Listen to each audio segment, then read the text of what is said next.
Washing, gonna find Bolu, but does get hit markers by Jez.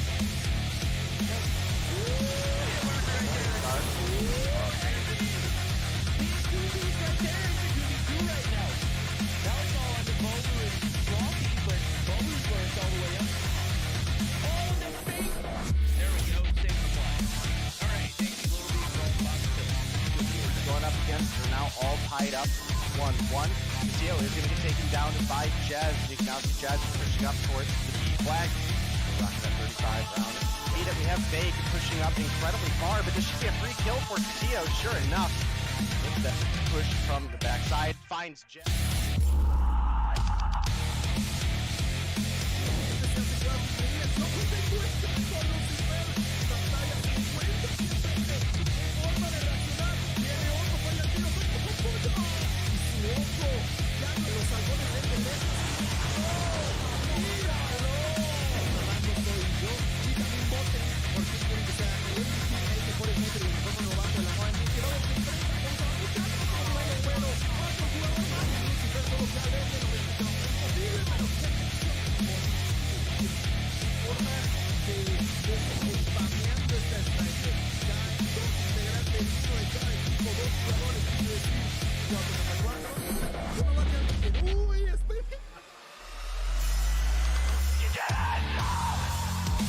Licença, Tocinha! Botão no cofrinho do Lives! Pra cima do Delzinho! Double do craque! Faz clique aí, meu chat! Você tá no YouTube, faz o clique da jogada! Um som morto. Vou cravar cima, crava esquerda. Tem um, só tem real. Vai ter mais um. Aí tem que botar Pode ver agora, calma, Nossa!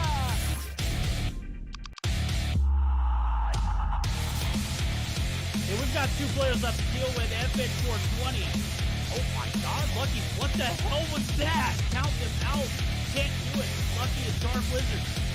You're the only hope here, Dark Wizard. Oh my god. We've got a 2v5 that is a reality. Lydia looking for the shots. Lydia's gonna round the corner. Lydia finds one. Lydia just needs to find Lucky.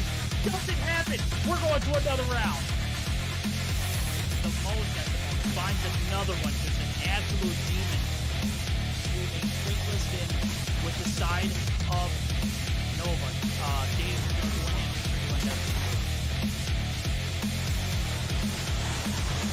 People see, there is one A now. Marvel missed one, but doesn't miss twice. Out. Oh my. Chris, he's all one. More. Where you at, homie? I know you're gonna tip to a side on this area, but right now you're just 80 was close. Lucky. Get headshot. Costco, you have the smoke. Get it too, homie. We got a 1v1.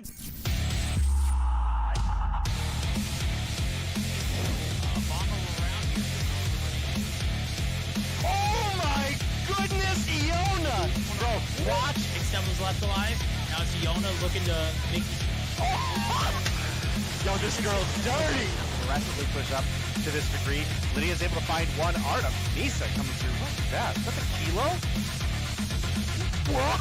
Whoa! Artem Misa, the Damascus kilo. Ooh, Kells. Finds one, is looking for two, but Artem Misa. Yo, this girl kind of nuts with the kilo, bro. Yo, how are you? I have been. Found herself on that Sparrow shot, but the Angels do maintain this P3. Oh, brick stuff!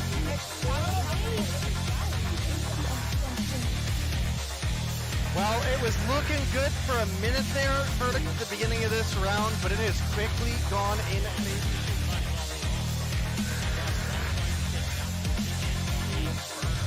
I think you're right on the money. The arrow is pushed back up, finds two in the feed to start things off. Those double kills are worth a ton of points, let alone.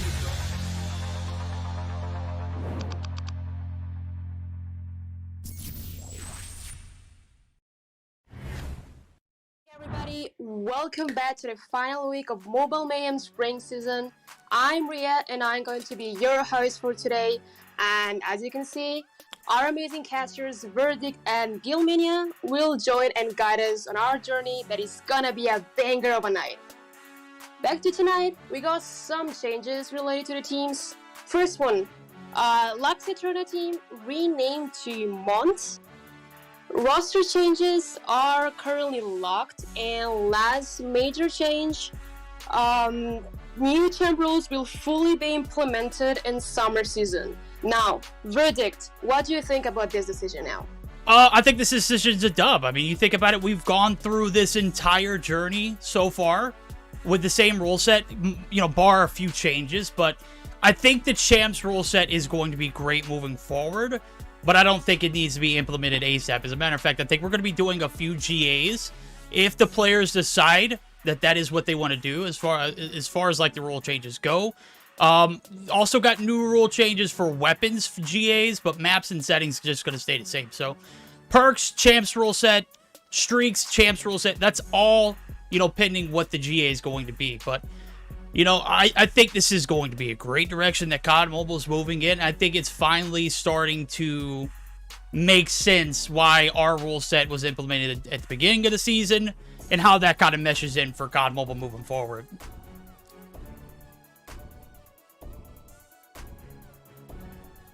Now, Ray, I think we got a pretty solid schedule on our hand.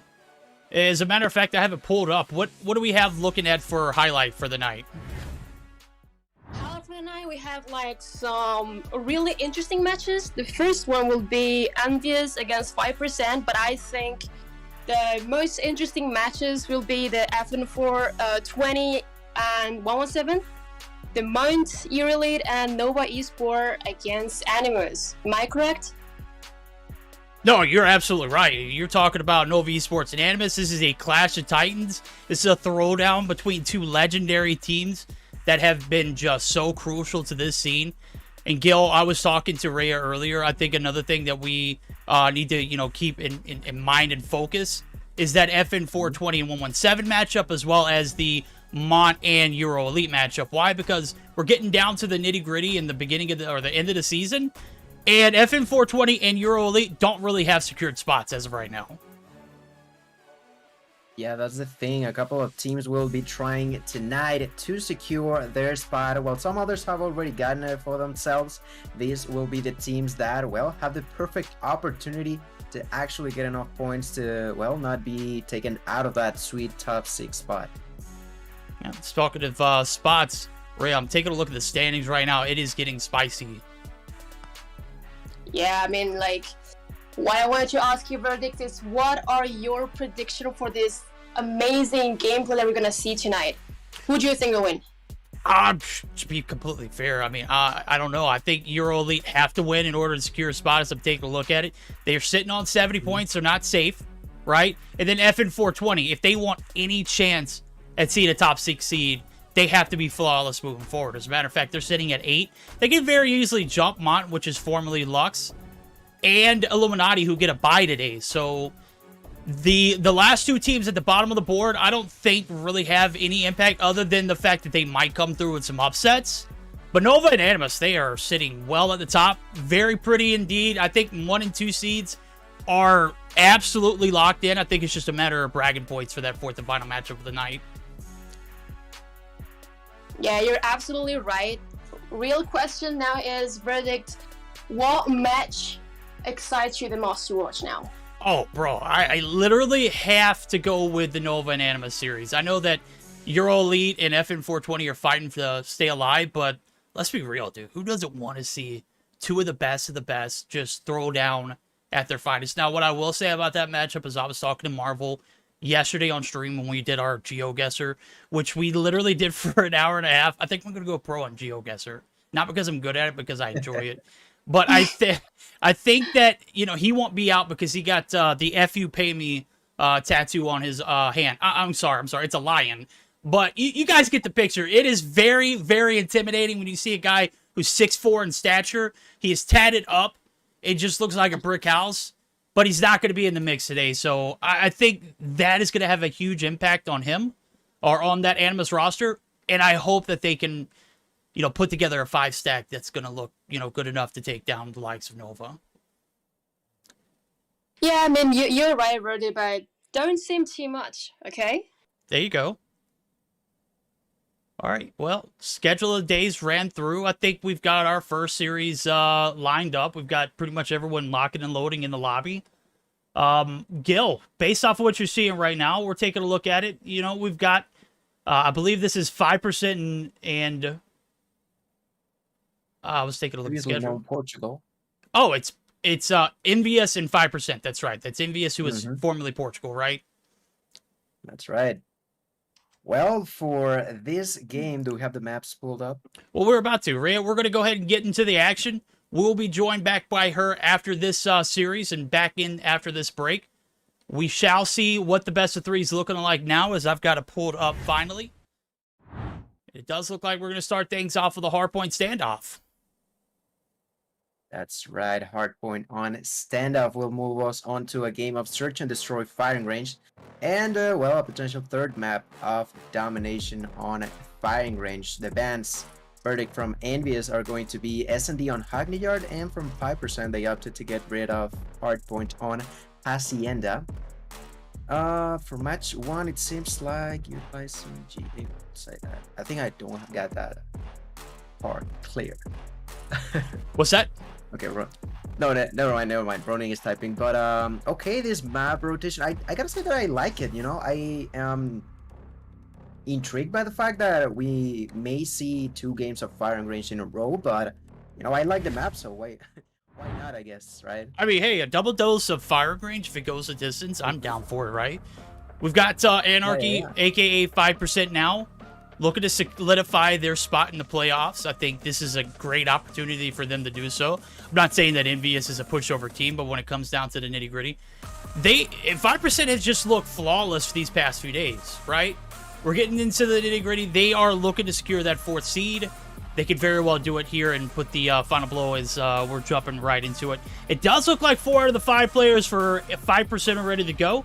All 5 players are ready on the side for the team of Nvyus, and I'm taking a look at it now. It does look like we are going to be seeing match 1 utilizing the GA rules, which, again, I'm not 100% familiar with, but it does look like it's going to be the perks, the streaks, the guns, map, not necessarily the maps, but 250 to hardpoint is going to be 100% there, 6 for S&D, and Dom still be the same until control is introduced. And I got to say, everything looks pretty similar. It's going to be unique operators, I'm assuming. But I guess once we get into the action, we'll know a little bit more. As I was taking a look at the rule set, as a matter of fact, it is... I think what's different will be perks, streaks, and guns, while everything else may stay the same as far as I'm concerned. So we will see from champs the perks that are available or banned. From streaks, the same drill. Which means on champ streaks, you can use napalm, isn't that right? I think that's a thing. Yeah, that is. As a matter of fact, the square streaks are UAV, advanced, counter, care package, shield, turret, SAM turret, stealth chopper, shock RC, VTOL, Hawk 3X, or Hawk X3, whatever you want to say, swarm, lightning strike, orbital laser, sentry gun, and chopper gunner. I don't see napalm, but... yeah, I think that is... say that are banned, aren't they? I think the ones who say that are banned. Oh, these are the ones. These are loadout restrictions. Oh, I'm digging it. I'm so glad they took all this stuff out. So we are going to see napalm. We're going to see cluster strike. I wish they'd have a list of actual usable ones, because that would be shorter, right? Absolutely. I thought the same thing, but, you know, it is what it is. Also, all emotes are restricted from... okay, that's a given. Akimbo, weapon perks, banned. Persistence, thank God, banned. Restock, Marty Dom, Quick Fix, and Hardline all banned. I think the thing that is going to be absolutely huge is the fact that we don't necessarily see shotguns limited to 1 player, marksman limited to 1 player, sniper limited to 1 player. It's pretty much free range at the moment, right? Right. And, well, according to what I was told, it seems like at least for map 1 verdict, we may get ourselves a 5v4. Ooh. I'm not too sure how much time left they may get to get the 5th player, but gonna be tough. It's gonna be tough for the side of Genius. Yeah, that would be 5%. Or am I getting confused with the names? No, Yes, 5% is going to be, they're going to be 4v5. There ain't no way. I just see, we've got 4 out of the 5 ready for, 5%, but 5% also make a pickup of Boot. I thought my guy retired. The returning MVP / rookie of the split last season announced his retirement on Twitter, leaves Illuminati, enjoys 5%. What the hell is that, Boot? The betrayal, the freaking backstab. What is going on?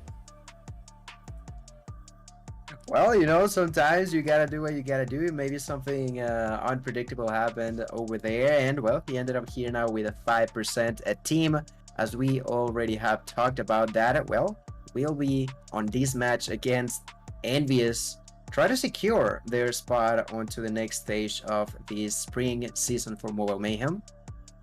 But as a 5v4, I don't know, as for such an important match for them, I'm kind of confused at the fact that they may be lacking one player to begin with, It's I'm gonna be honest with you. I think it's interesting, but I don't think it's gonna make a difference in this series. I think game 2 is gonna be a 5v5, and even if it wasn't a 5v5, I still feel like 5% would have pulled it together and taken a dub there and took us to a game 3.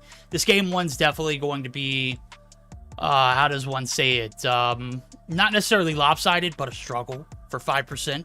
I think they have their work cut out for them, but I do believe they'll prevail, and we'll get our double dose of firing range today off the rip in our first series. So, all right, there we go. We got everyone in the lobby. It does look like we had one more spectator slot open.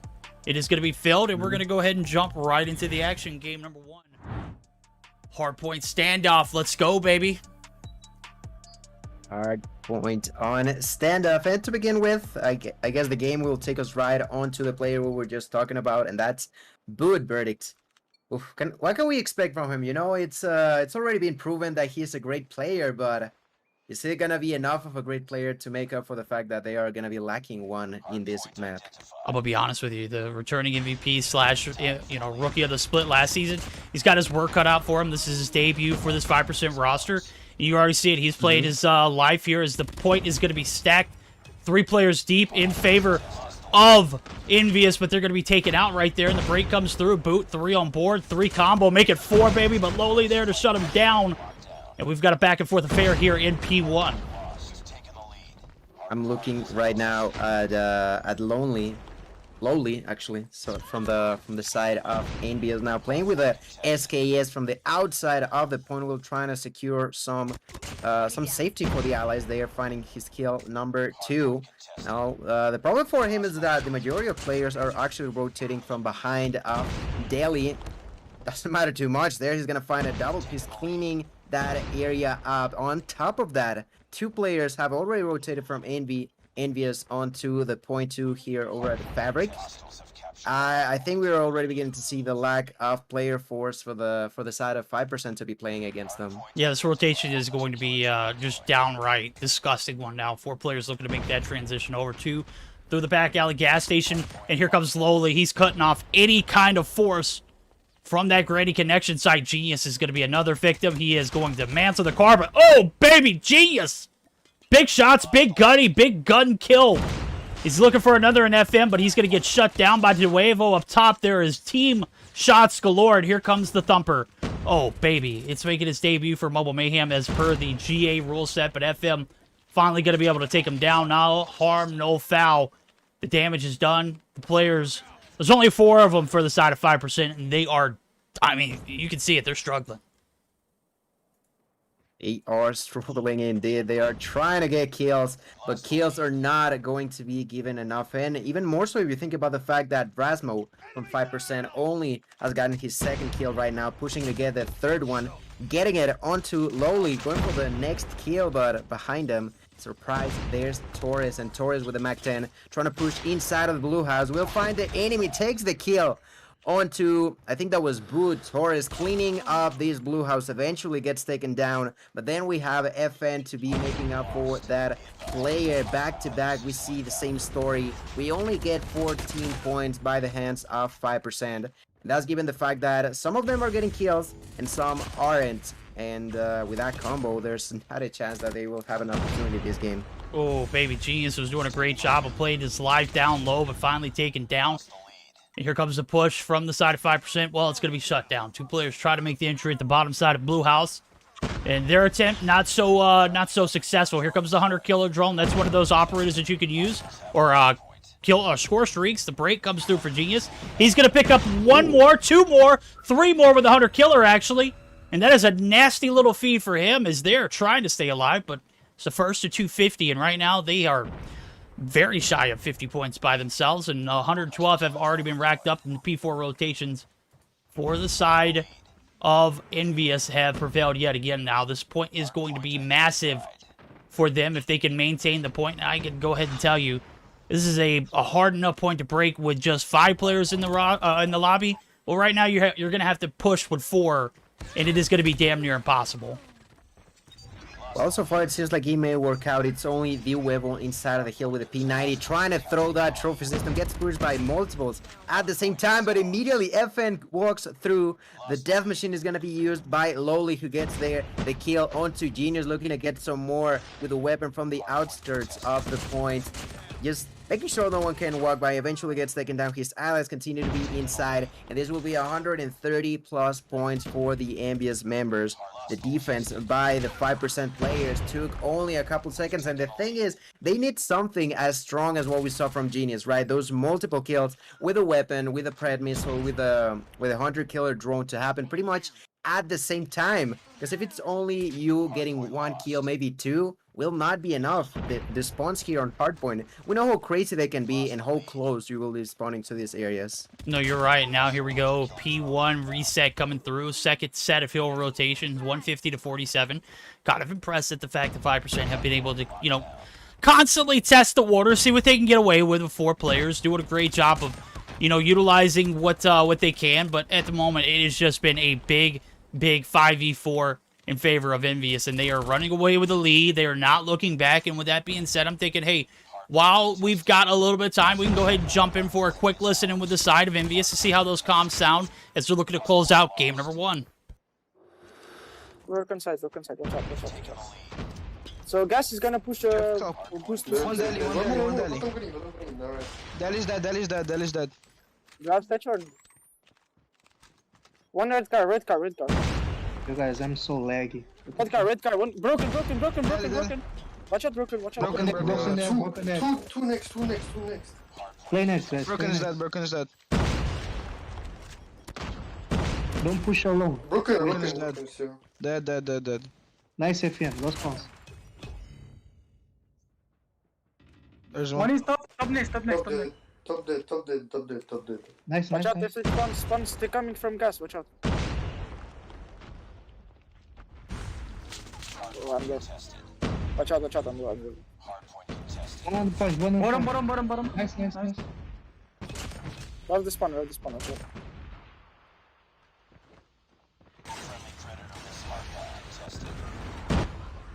Mano, eu tô a estrupar esses gajos, bro. What the fuck? Mano, tá 4-5, bro. Um dia. Porra, eu sou muito bom, mano. Foi alagado, meu. All right, P2 rotations over, 222.55. Finally, the break comes through. 3 players on the hill, and Gil, I know you're not back just yet, but bro, the comms, I mean, you could hear it. They're trying their best to maintain the focus, the directions there 100%. And if you can't execute in a flawless pattern against a team that is stacking only 4 players, you know, if you can't practice what you need and get done and find any kind of success out of this, it's going to be difficult for you moving forward. What I will say is only 28 points needed here for the side of 5%. They're rocking and rolling. They got the streaks galore, but Boot up top picks up his 27.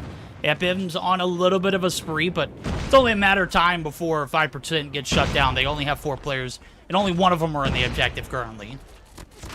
Yeah, only a matter of time inside of the hill. There was Boot got blasted by that Purifier from Geo, cleaning that area. This point will be given enough points to the hands of Envy if they can secure it for the remaining time left. Geo there, finding a kill, finding a double. No, actually he ended up killing himself. Genius pushes through with the Purifier. The impact of these operators has begun to be making it probably my favorite out there. I really like the amount of damage, the amount of value that you can take off of this Purifier. Now the problem is that timer's out for Genius. Fortunately enough for him, he's still gonna be alive, gonna be able to secure some more kills with the Magnana eventually gets blasted by Torres. Torres wants to just complicate the heal slightly more for the side of 5%, but as everybody is on the market area, verdict, I think this will be the GG that we were expecting in this fight before. Yeah, there's going to be one push. That is all that is needed right here. One conglomerate push through, but they're going to be shut down. Nuevo now only 7 seconds away. Genius and Azoka combined for the pinch right there. They get the break. They're going to be able to extend the game, but 5 points is only needed. This might be a failing effort, but we'll see how it pans out now as the streak's starting to come through. 5% still in this. They're down, but they're not out, but I mean, again, you need 120 versus 5. I mean, we're rotating over to a P1 reset where it is anything liable to happen. Right now, points being held. Boot doing a great job of holding the fort down in the front side. Here comes the plethora of nades. Hisoka is going to be able to withstand the concussions, but not for long. The break comes through. The contest is not going to stick. Rasmo's still there to keep the dream alive, but he's got to get back on point. There goes Boot. Finding the two-piece. Wow, I gotta say, they're doing a great job denying these points over. Wish they would have seen a little bit more of this contest early on. Absolutely, that's the thing, and as now they're going to be using some scorch tricks, they're going to be trying to delay what we at some point believe to be inevitable, but they are still trying to get some. Genius with the Mac 10 pushing onto Grannis, takes the kill, goes for the double, getting it there, no! Geo gets the better end of that stick. Geo will be pushing inside. Geo will find the points that were needed. Verdict 5% did an outstanding and super valiant effort to prevent enemies from getting inside. A whole minute out of market, it's something not easy at all to do. They've done it, but still, you said it, 5 seconds onto 120. Eventually, with only 4 players, you're going to lack a few seconds in, and a few seconds was all Nvyus needed for that dub. Yeah, it was a valiant effort from 5%. They didn't give up until the very last seconds right there. I mean, they were all on the objective in P4. They got the break. It was only one chance for a push. They executed perfectly, but again, you had to be perfect for the remainder of the entire game, and that is just not going to happen on a map like Standoff. Obviously, we see it. The kills are in their favor. 40 and 21 for Genius with a minute and 24. Boot was amazing as well. He started off strong and ended strong. Minute 8 and 34 and 24. But again, Hardpoint, it's all about the numbers. If you don't have the players on the objective to execute, it is damn near impossible. I mean, 5v5, different game, right? You only lose by, what, 84 points? I gotta say, that's a dub for 5% regardless of how it ended. And I think we're getting geared up for a game 2 where, again, we're going to have Onur join in. They're going to be in 5v5 scenario. I think this is an excellent opportunity for 5% to get back on pace. An excellent opportunity and a much needed one as well. They got to get those points. They want to move on to the next stage. We've talked about that. Onur will be joining them. And, well, it's going to be a fun one as we have talked about in the past. Search and destroy on firing range. Verdicts. The side of 5% will also be on the offensive role, on the offensive side. I wanted to hear from you. Would you say that on firing range it's best? What would you say it's easier, quote unquote easier, to be doing defending or being on the offensive side? Because I've heard like a mix of both opinions. Yeah, I really just think it's all about how you play the game. Like if you're very aggressive, I think that could backfire on you on a map like this, but it could also play to your advantage if you're able to pick up those frags initially. I think the defense, 9 times out of the 10, have a little bit more of an advantage on this map because the bomb points are kind of, you know, respectively equal game, but a little bit more advantage in favor of the defense. If you think about it, you get over to B first, you pretty much got it locked down, right? You get over to A first, you're just waiting for the funnel to come through of players in that A long or the front side with the trailer. So I think the defense has a little bit more of an advantage in that regard. But again, it's all about how the attacking team executes. They're able to get those first few frags to open up the round. Be a game changer, right? Absolutely game changer. Being able to get those early picks on the defense definitely would be a move for them to start on to for the side of Nvyus. Of course, Nvyus will try to clutch this one up in a 2-0, but as they will be facing 5 angry players from 5%, we'll have to wait and see. We will have to wait and see. I did have a question though. Like, haven't seen Calavuso in a bit. Did he change his name or was he no longer playing on this? What? That's a great question, because usually we're used to seeing him put 30, 40, 50 kills on the board. Obviously, he hasn't had that much success recently, as some of the higher ranked teams, as if you would say, are some of the higher tier teams come through and just nerf his ability to run around the map like a madman. But he's still in a roster. He's just not playing today. I think we saw him on Thursday. Today might be just, they're trying to, make something shake with, this roster in particular. They still have a sub availability. So if he is available and is, willing to play for the game 3, if they need to make a necessary adjustment, obviously they can. Right now, it was a 5v4. Wasn't necessarily needing him in there. And maybe they're trying to save that sub for game 3 opportunity. Well, that would certainly be interesting for us to see. But for now, everyone is ready. We are ready as well, and we'll be starting with map number 2, Search and Destroy on Firing Range Verdict. And well, we started with a side of 5% to begin with on the last map. What about us moving with? I want to go with the huevo, say egg. We'll be back at it again here. Wait a second, I'm just thinking about the fact, doesn't Champs rules allow for the thumper to be used? Yeah. Yes, it does. Right? It does, 100%. We're going to be able to see it here as we saw it in game number 1. I didn't make a big splash, as you saw. Genius was trying to get the shots inside of the top side of the P2 rotation, but right here it's all Raswell. FM, the 1v1 snipe off. He's going to prevail. Geo, oh, baby, gets a little bit of good fortune there from the COD timing. Raswell's and ADS's. And you can see him rotate now. He's going to be a victim of the thumper. The bomb's planted. We got 40 seconds on the clock, Gil. Can this 2v4 retake come through? Well, we got a sniper from Lowly and P90 from the Huevo, who just got blasted by Genius. The bomb has already been planted, and the snipe is going to come through for Lowly, but the positioning for him has been revealed now as he picks up the second kill. Takes out the tip 50 in hand, looking to get some more damage. The timer's too low. He's got to make sure he's getting the kill. Finds the 3-piece, but still, oh my god, misses that shot. Immediately goes running to somehow defuse the bomb. He knows that's not going to be possible. Just turns around, tries to get the kill, but even as he attempts to find the knock, Genius just going back and forth, eventually decides that he's had enough, He's had enough, turns to get that kill with the MAC-10, and that will be the first point in favor of 5%. Really well executed. Yeah, really well executed indeed. Couldn't deal with the one demon Lowly. Finally do a good job there after that bomb plant comes down, forces hand. It was only like 15 seconds after he picked up that 4th kill. Nonetheless, the kills come through for the side of 5%, and they're looking for a Game 3 berth. Got to be able to find 6 rounds here. Rasmus does a phenomenal job yet again, picking up that first frag. Looks for a second. FM damn near bites the dust. And here comes the nades. Lowly repeaks with Genius, or with Geo. Genius going to be dropped. Raswell's going to be dropped, and now it's a 3v3. Oh, it's a 3v3 indeed. The bomb carrier, Hisoka, will be trying to get a kill with nothing else but the Holger in hand alongside with the gloves. Eventually pushes for it. Almost bites the dust thanks to the thumper. Gets sniped by FN. Oh my. Hisoka just got bullied out of that place.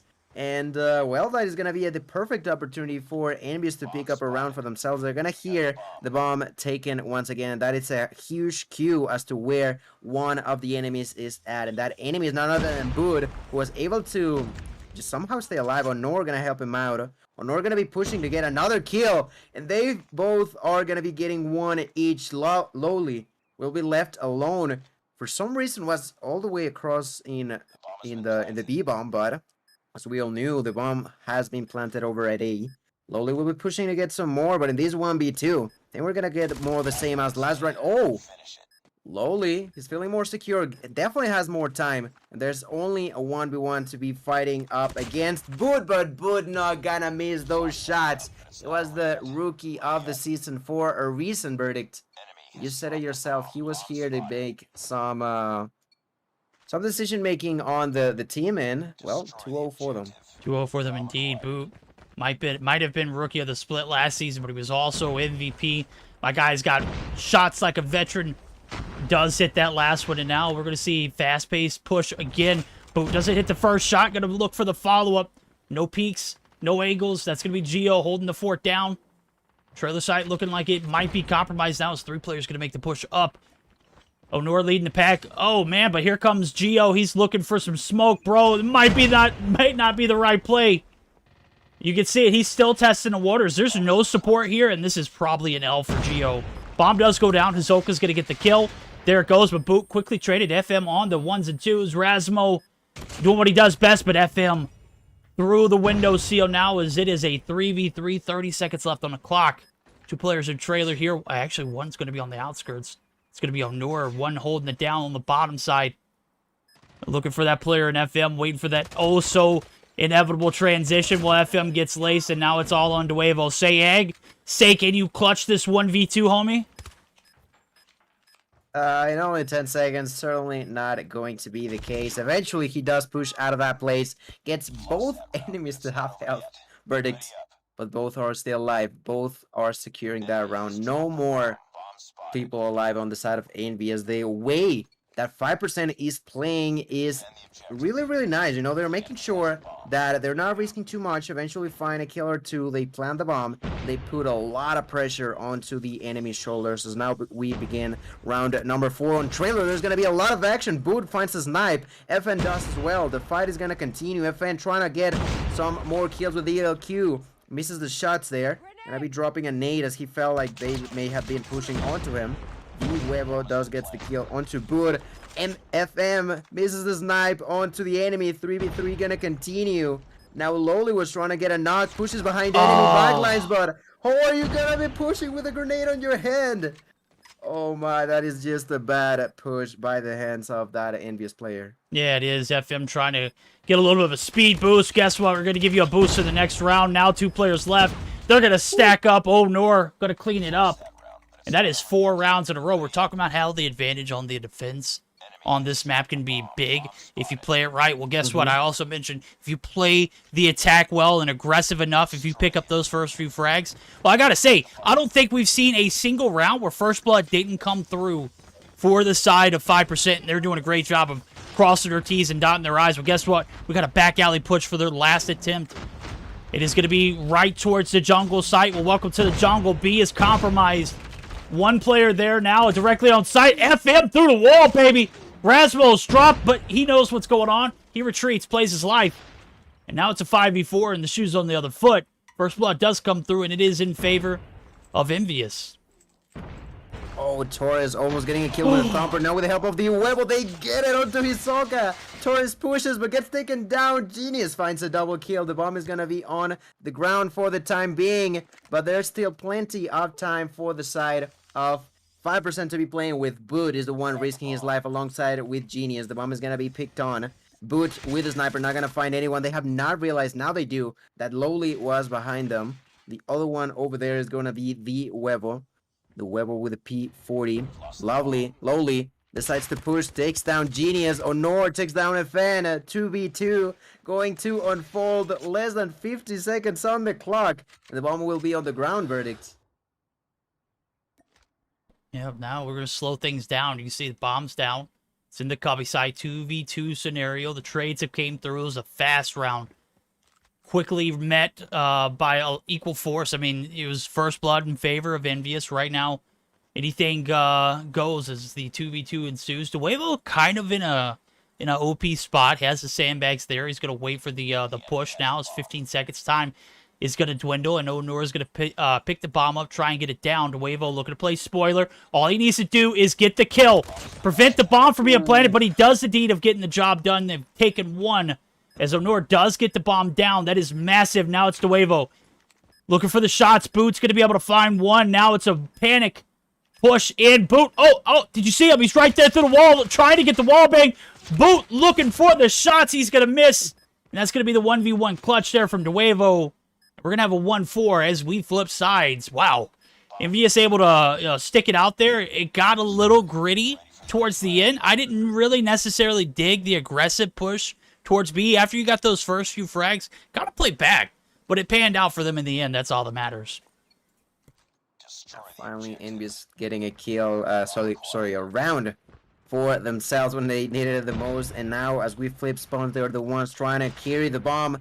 The Nuevo through the middle of the map. That's something that you are not going to see too often. Already going to be on the trailer.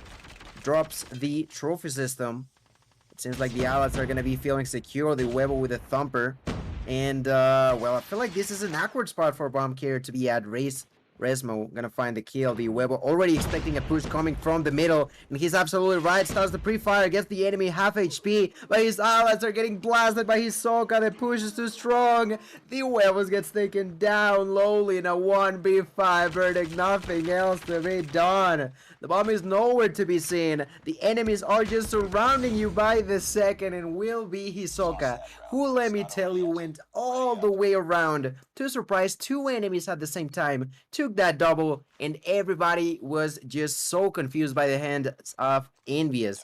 A pure chaos on the way they were moving across that map, and that's all thanks to how Hisoka was playing. No, you're absolutely right. Now, good collective push there. They shut down the aggression from Nvyus, trying to go at it yet again. Oh, man, Hisoka is going to be able to do his demon work yet again. 3 players left standing now as they're all stuck on the A-long site. Torres wins a massive gunfight, but the damage is done. He's the last one alive. Genius looking to clear it out. They are indeed, and we are going to a Game 3 Gil. Got that double dose of fire range coming up. One time for the 5v5, it's a 6-1. The points, they were never close. I mean, it was like fish out of water. I mean, you get into that equal matchup, and there was nothing equal about it. It was all 5%. And I don't think Nvyus prepared for that search and destroy. As I mentioned, they took one round. It was a 1v1. Was there anything that, kind of stood out and made you think that they could have closed it out in 2, Gil? Well, I did like that close to 1 before clutch by Lowly, but outside of that, you said it, like a fish out of water. They were just like roaming across to eventually find a kill or two, eventually get an opening, but that opening nearly ever opened up for them, and it was always 5% on the better end of the way they were pushing, the way they were recalling to just wait for the defense to come through. It was just a great way of playing for 5% overall, a true deserved victory. And like you mentioned, we will be getting double dose of firing range. We will be moving on to a third map, but let me tell you about the MVP that doesn't really matter in this game. I don't know if you guys also paid attention to that, but Hisoka alongside with Honor, both with 8 kills, Genius and Rasmon with 7, Boot with quote-unquote only 4, but quite a few of those were to clutch a few rounds, and at the same time, it was only 7 rounds, right? It was not even a long game to begin with. No. I mean, that game was over before it even started. It was 4 rounds in a row on the attack. We flip it up, and it just got even worse. Obviously, we're looking at 5% full, 5 players in, and a solid collective effort. As a matter of fact, we had 1 bounce out of the lobby for Nvyus. I don't know who it was. Maybe it was... It wasn't Nuevo. It was FM. Didn't necessarily have his best game.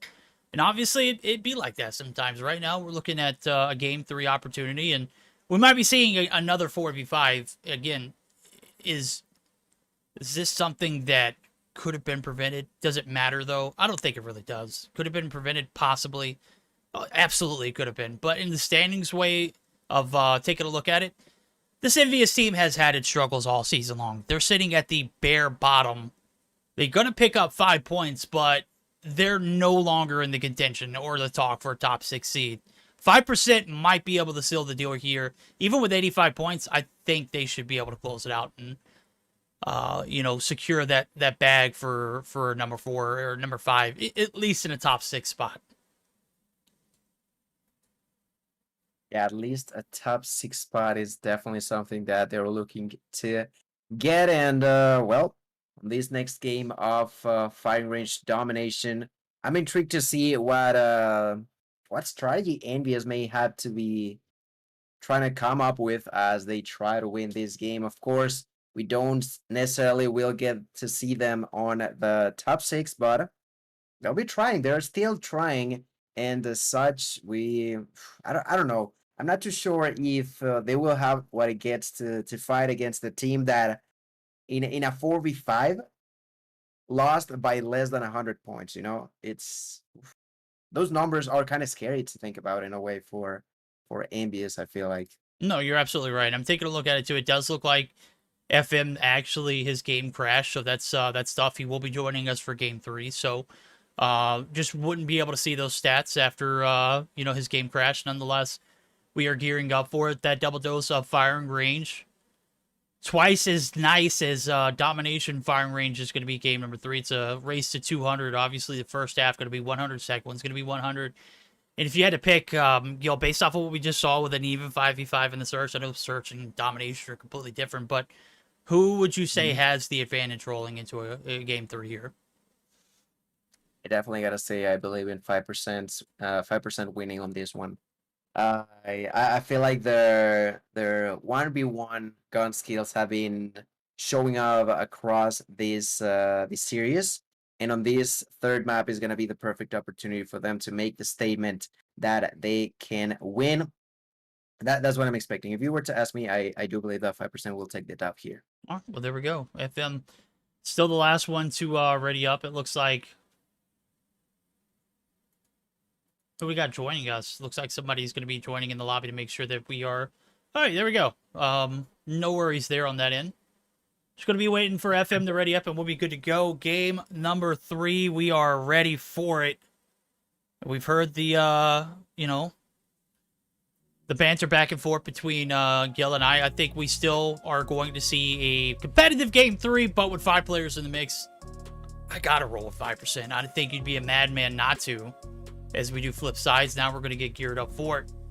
5% are going to be on the blue side, which I believe is the C side of the map off the rip. And then red is going to be Nvyus, as they will be making that trek over in the second half to the C side of the map. So here we go. Game 3. Rocket and rolling in firing range yet again for the domination. That's right. The last chance for these both to attempt to win against one another. Still gonna be waiting on players to load in, seems like. There you go. I'm not too sure who was the one missing, but I would like to take a look onto the one and only FN. No, actually, FN is no longer here. Wait. Oh, no, they changed sides. Okay. My bad. I was like, something's missing. But yeah, on the red side, we're gonna get the side of Nvyus. No Calabu, so we sort of... in a way anticipated that maybe he was gonna be subbing in. Seems like it's not gonna be the case. Now as both teams picks up each other's home flags, the fight for the dominance over the middle ground gonna begin. And I'm looking at Torres, who just got a 3-piece with that SKS. Yeah, I was just taking a look at him, man. He's holding it down, bottom 10 covered. C side of the mount, not going to be compromised. It is going to be all him controlling the traffic and dictating who passes and who stays. Right now, we've got A and C caps respectively. Rasmo trying to clear a path, but Boot going to be shut down in the middle side. My guy's on a little bit of a rampage now. The 5-piece coming through. Rasmo going up. Look at this. He's in a sneaky spot in the tower. Looking to cause a little bit of damage there. Finally takes down Torres. No streaks for you, homie. Oh, streaks indeed. He was certainly really close to getting them, but unfortunately for him, that's not going to be the case. Eventually goes back out, finds another, finds the double. Oh my god, Torres is certainly getting plenty of kills. The problem is that they are not translating onto complete control over these areas. He pushes onto A-Long, gets ahead onto Honor, but Honor survives, finds a 3-piece. before eventually getting taken down. That 3-piece will be more than enough to secure the B side in favor of 5% and verdict. Oh, that was such a nasty 3-piece with an Honor that was like 1 HP there. Yeah, he was one shot, bro. And anytime you're able to count those kills and your teammates are able to, you know, roll right onto the objective, that's massive. There were several opportunities for the side of Nvyus to square up and put the bodies on B, but no one was inside. What happened there? Where was the disconnect? And I think that's, you know, the difference between being on a vetted team and being on a team that's kind of newer to the scene, right? You see those kind of rookie mistakes happen, and they happen all too often. Right now, that mistake is going to be felt in the second half now as the double cap is 100% going to stick, and it doesn't look like it's going to change anytime soon. Yeah, certainly not. It's going to be clear control for them. They are trying to walk into there. The paper plane there by Rasmo takes the kill onto Geo. Now FN with a change of pace using the Mac 10. Only 1 kill for him. They're maybe looking to get a triple cap here. Rasmo with the SK is going to be cleaning this area up.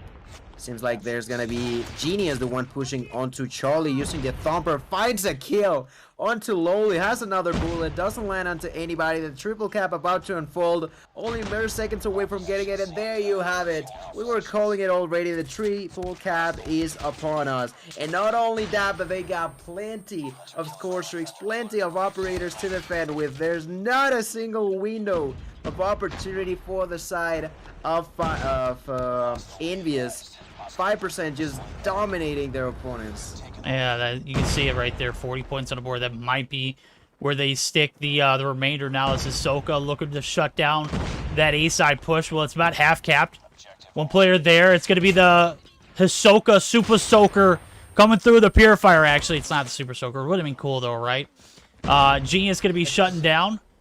And now the battle for C, battle split decision right now. The Predator missile kill comes through. Hisoka is going to be able to find one with it. The grief is going to continue, and this second half is about to be a downright disgusting 60-point advantage. As you see the triple cap, it went through at the very beginning of the game, and right now, it just didn't look like it didn't. It didn't go through. I mean, what kind of pressure do you have to put on a team to continue with a triple cap and just assert your dominance and flex? Well, you take a look at it right there. It was a textbook performance first half for the side of 5%.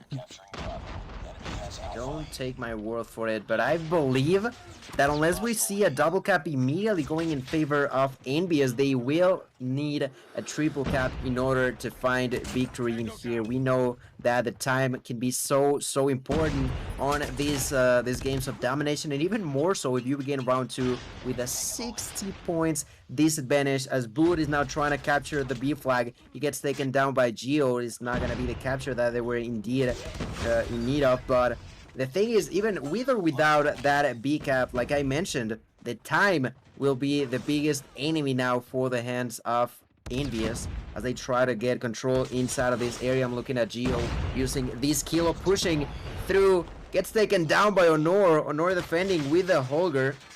Holger in hand, gonna be already with 13 kills and defending the top side of Metal. The double cap is gonna come through between the A and the C. The C flags, like, this game doesn't even make sense. Eventually, it seems like the side of 5% lost control over at Alpha, but surprise, they will be taking the B flag in exchange for it. Yeah, and here comes. They get the A cap, but damage is done now. It's second half starting to look a lot like the first. A lot of dominance, and I gotta say, the map control has been a struggle, 100%. For the side of Nvyus. They have not been great on getting that trailer control. As a matter of fact, they waste a lot of time trying to get it in the second half, and all it does is just open the doors for a C cap to come through. The flip comes through, and now we've got Genius in a XS1 Goliath. Good night. This is it. I'm thinking while we've got a little bit of game left before this triple cap does come through, we're going to go ahead and buckle up for a quick listen in with the side of 5% to see how the comms sound now, as they are probably celebrating victory at this point. Metrox still. Dead Machine Barrel is still alive, guys. This dude stay 1 hour in trailer. No one ever killed him, bro. I'm gonna go play on myself. I'm coming with you, Ah, Jazz. tranquille, mais. One guy, backward. One more boot, one more. He's on track. There's one more spawning in from shower. Sandbag is dead, try to see. Two. A strong. B, strong. B. Dead burn. Oh, sandbags Nice. window. One wood. GG. Let's put shower. Putain, two more wood. Wood jungle, you know, jungle and ours. I'll just push trailer, I'll help you. One window wood. Tunnels. One tunnel. Ah, bottom wood, SKS, nice, Onir. Fais gaffe sur C, Onir sur C, j'arrive. Clean B, Honor. Tunnel. Got some time. Tunnel. Lower. Dead, tunnel Nice. dead. Shower, two Honor. Nice, bro. Dead. One lower. Spawn nowhere. Lower wood, fais Oh, gaffe. top wood and Top boot. Above you, Bottom Erasmo. wood. And I'm low.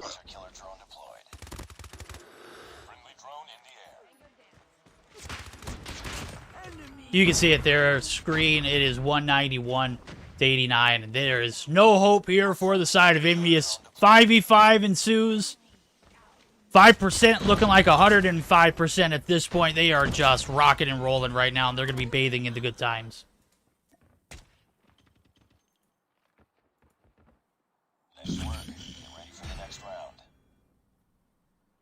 That sounds great, bro. Ah! Okay, I was muted. Got him!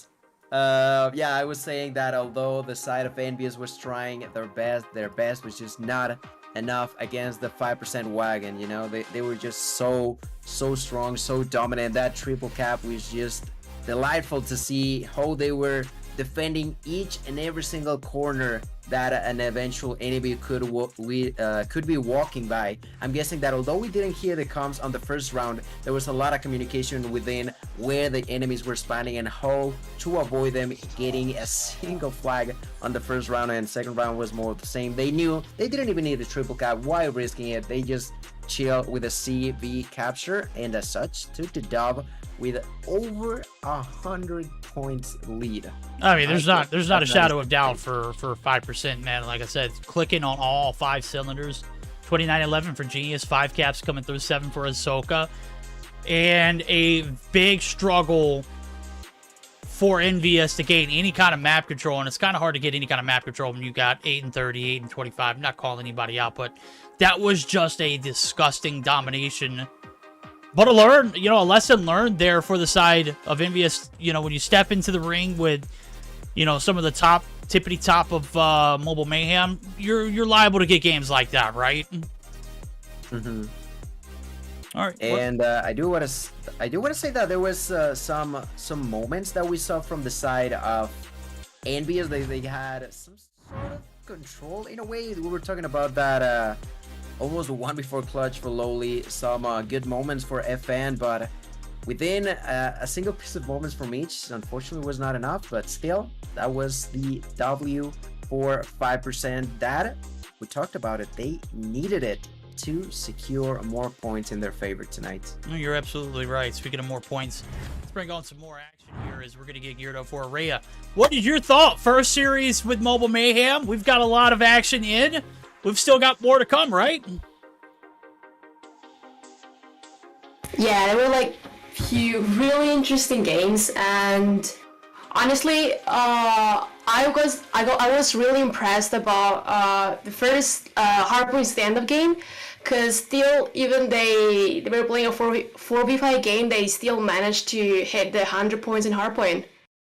There we go. Well, we're going to take a short intermission. We've got plenty of action, as I mentioned earlier. We got another highlight match tonight. It's going to be FN 420 versus 117 Not Found. Don't go anywhere. We've got plenty of action as 3 more electrifying matches are on pace.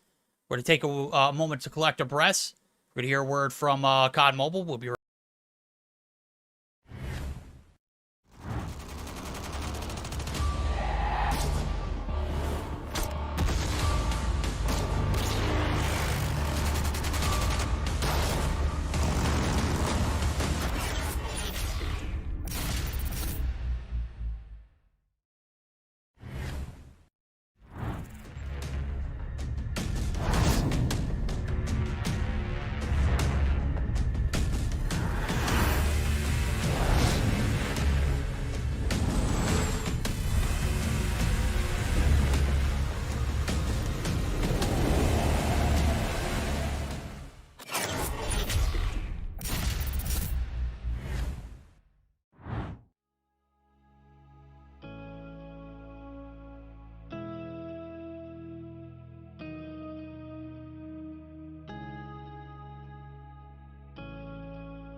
We're back for the second game of the night, and we got a very interesting match cooking up.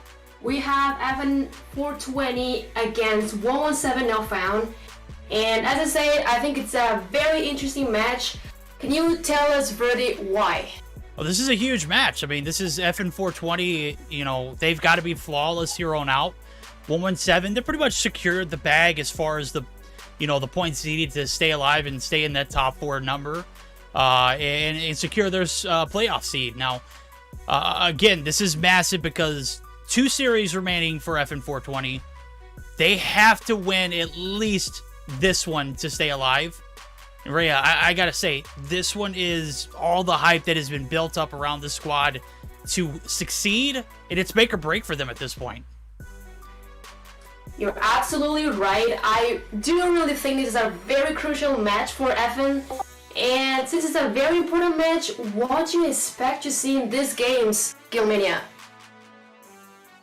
I'm expecting to see a lot of early aggression for the side of FN 420 as they, like Verdict mentioned, need. It's not like they could, like they need to win tonight. Maybe it's alright if they eventually drop a map, but nothing more than that. If they want to be on the next stage on the playoffs, they have to defeat their opponents of 117, which are not going to be easy. But in order to continue to be alive with their hosts to stay high, they gotta win, Rhea. Yeah, exactly. And we're talking about FN and 117, so we're talking about 2 pretty solid rosters. So who do you think has advantage, Verdict? Oh, I gotta go with 117 not found. They have all the necessary tools. They've sharpened every bit of their, you know, strategies coming into this series, and they've been on the upward journey to success. And I don't think that FN 420 have taken this tournament series as seriously as possible, and now they're paying the price for, you know, pretty much dictating how the remainder of their season goes. And with all of that being said, Verdict, I think there's also a chance for us to be moving and see the map rotation between these 2 teams, right? Yeah, I mean, I think we got, you know, thrown under the bus a little bit there. I was taking a look at it earlier, and the best of 3 completely changed in the middle of the series. And I gotta say, Raid 2 times around, I'm completely down for it, but it looks like we're gonna start off a Raid. We're gonna move over to Raid for Search and Destroy, and then Game 3, if it is a must, it's going to be a standoff domination. Now, am I opposed to this map and rule set? Absolutely not. It's GA'd. It does look like the GA rules are going to be accepted, so we are going to be seeing very similar structure to what we saw the last time around in our first series, right? Sorry, could you repeat that again? It was cutting out for me. Oh, no, I'm sorry. We were looking at it, and we're going to be looking at the GA rules, the exact same that we saw in our first series. And with that being said, it's going to be kind of a repeat from game or our series 1 tonight.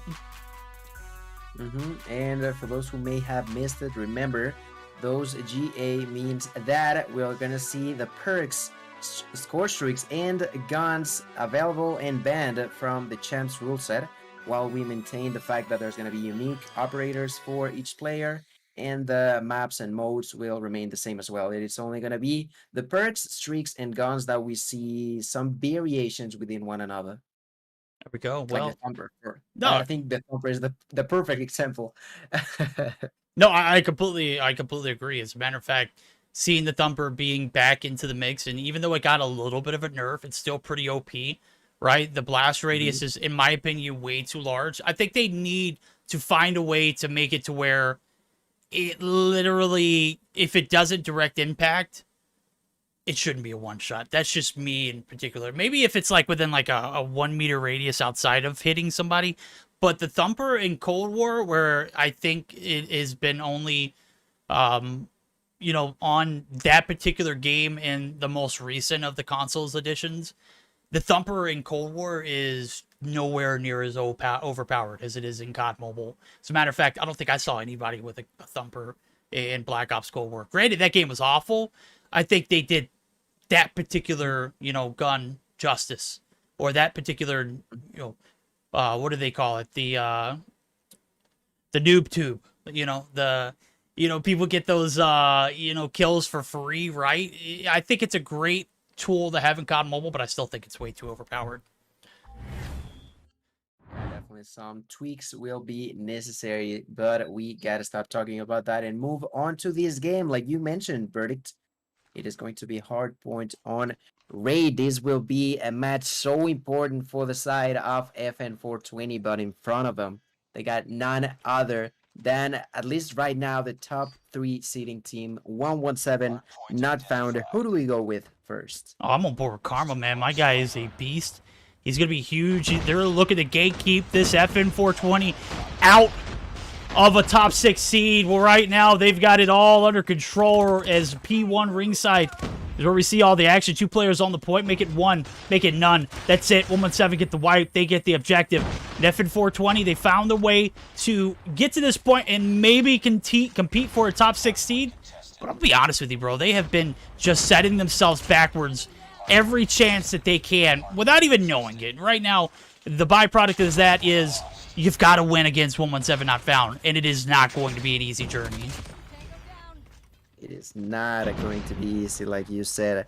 I am right now looking at Cosmos. Those LMGs, those holders are still going to be so good, you know, after so many different nerfs that they've had in the past. Personally, one of my favorite weapons to be using.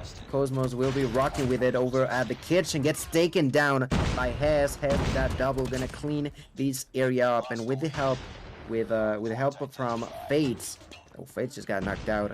Hess will be left alone. Now the allies are going to be coming through from the distance. Hess has to survive. Finds kill number 1. Goes for kill number 2, but through the wall gets blasted. The push really efficiently by the side of 117 is going to be clear to me the fact that there's no real advantage within the 2 of them, at least so far. Yeah, there's a slight lead in favor of 117, but FN420 not doing too bad themselves. No, they're not, but as a matter of fact, they rotate early and get the advantage in P2, and look where they're at right now. They're on the outskirts looking in. Kitchen side, if you're not ready to handle the heat, don't put your foot in it. And right now, 117, they want all the heat, all the smoke, every bit of it.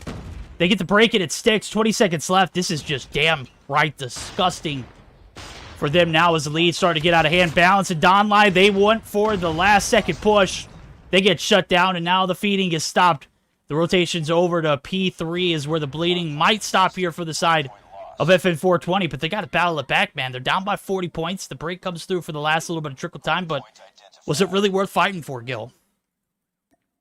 Yeah, and I felt like FN420 did a good job on P1. The rotation was pretty nice on P2 too, but you said it yourself. They got taken down too early and could not find themselves back inside of the opponent. With all that being said, I do love the fact that Chad is for some reason singing a song, but you know, I'm not one to judge. Inside of the garage, finally some control by the hands of FN420, but slowly but surely we're getting the side of 117 creeping onto the inner area of the enemies. The only one alive was Balance. Balance is out. The control has shifted. The operators are gonna come through, yes, with a 3-piece. We also see that Annihilator from Dark Wizard. No one can get around. It was also a good defense by the hands of FN420, but although it was okay, it was not as good as it should have been, right? They eventually broke down as there was about 25 or 30 seconds left, but the rotation, I don't know, they are rotating quite alright, but the defense, they need to be prolonged slightly longer if you think about the fact that they are already losing by 50 points. Yeah, you are. And here come the streaks here from Karma. He's going to find one with a Pred, looking for the cluster strike as well. Going to go ahead and hold off the push from the staircase. Balance on the outskirts, looking to get right back in as he's got his operator out too. He's going to be able to stay alive, and the cluster strike comes through, but it's not going to have a lot of value. And 117 not found might get shut down on this push. Lucky trusts his luck. He gets shut down. Cosmos going to be caught out with the thumper in his hand, but the hold is going to stick. Karma, the last hope on the push through the staircase. He's going to get shut out, and FN420 battling it out here in courtside, looking for that game, set, match now. The courtside affair has been compromised with the last 20 seconds. You can see it. The deficit is slowly starting to go and turn over back in favor of FN420, but as soon as they get back in it, 117 right there on point to grief and shut it down. As you can see, about a 25-point gap now as Maybe a little bit more, maybe a little less after this little bit of trickle time. But P5 bound, I'm thinking a quick listen. As long as it's close, we'll go ahead and jump in with FN420. See how the comms sound. They need a huge P5 to keep this thing close.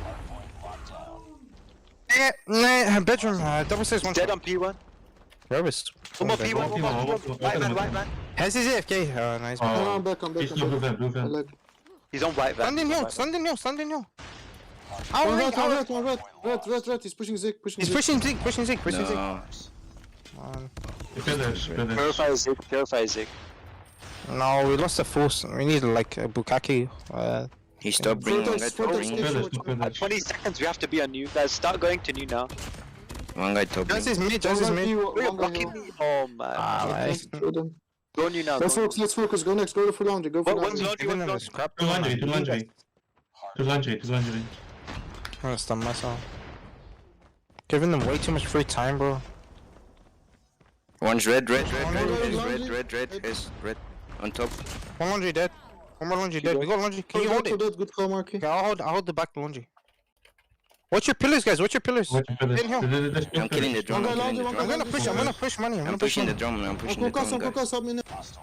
Alright, I gotta say, P5 was just not it. The break doesn't come through. 157-82 is where we see, and the lead is still in favor of 117. I gotta say, the game's still not over. Hez pulling out his Sparrow. Not gonna find a lot, but enough to stay alive for the time being. Karma is coming back around to haunt this FN420 squad. And he's got streaks to show for it, too. Now it's not going to find anything there.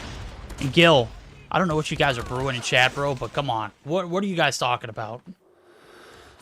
I mean, I don't know. I was just making a proposal, and it seems that at the end you accepted in a way, so we'll see what is going to be the end of that.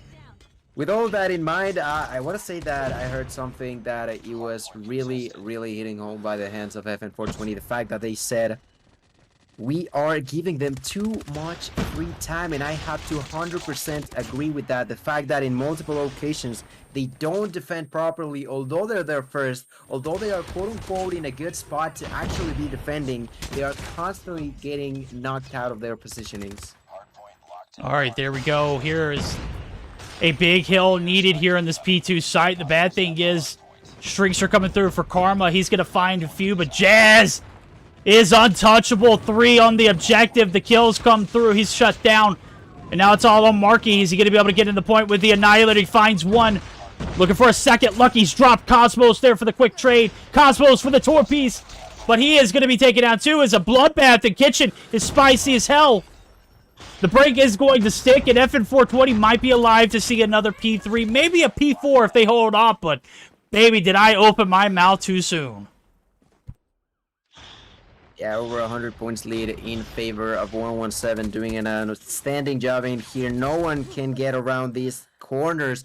No one can get even close to thinking about finding themselves inside. And I just noticed that Don't Lie will already be here on the garage area. There's 2 enemies pushing through. The Tag 5 gonna be used. Jazz gonna get that kill. Verdict, the rotation. It just means nothing to the 117 members. They just walk around like they own the place. They clean that area up, and they will be less than 30 points away from less than 32 points to get the dub here on the garage. But eventually, I gotta say it, I don't think there's a way home for FN420. No, this might be the beginning of the end right here. The point opens up for business, and it is a massive number of 117 players finding a lot of success. Lucky's the only one there to contest. He's going to be dealt with. Hez going to feel the effects of the Purifier afterwards, but he's going to be able to stay alive. Jazz there on the contest as well. They're doing a great job. I got to say, FN420 have not found any success on any of the money hills. 117 have done a great job of taking any kind of hope here, and I'm thinking we're buckling up for a last P4 rotation. This might be it for FN420. This certainly looks to be the case. They only need 13 more seconds. Don't Lie yet again will be the first to be here. We'll be facing off against none other than Jazz. Jazz was the player that took him down last time. Gonna be using a few nades to make sure no one can get around. Jazz just mails Donlai at a distance. Get him now. Get him out of here. They're gonna be getting the points they need. Eventually, we do see the partake by FN420. They find themselves inside. They're dropping as many trophy systems. They know how important this game is, but the game has gotten so tough for them to try to come back from. They got complete defense here. Donlai has spawned inside. Donlai with a kill. Gonna try to find a kill. Gets taken down. Karma with the multiples. Hez is the only one there. No, Hez is dead too. Here comes Blue Verdict. And the dove is finally upon the hands of 117. FN420 could not face this team that was just dominating across the entirety of the map. Domination is not the name of the game, but that is certainly what FN420 felt.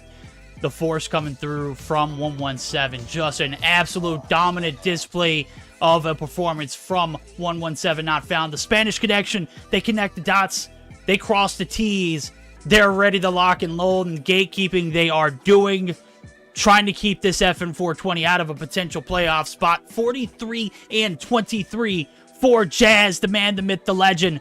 The Spanish God, if I don't say so myself. Good night.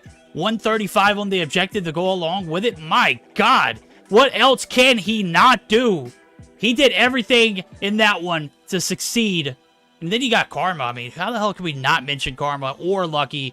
How the hell can we not? It was just a star-studded lineup for 117 not found. They put their work boots on and they stomped this FN420 squad to the ground.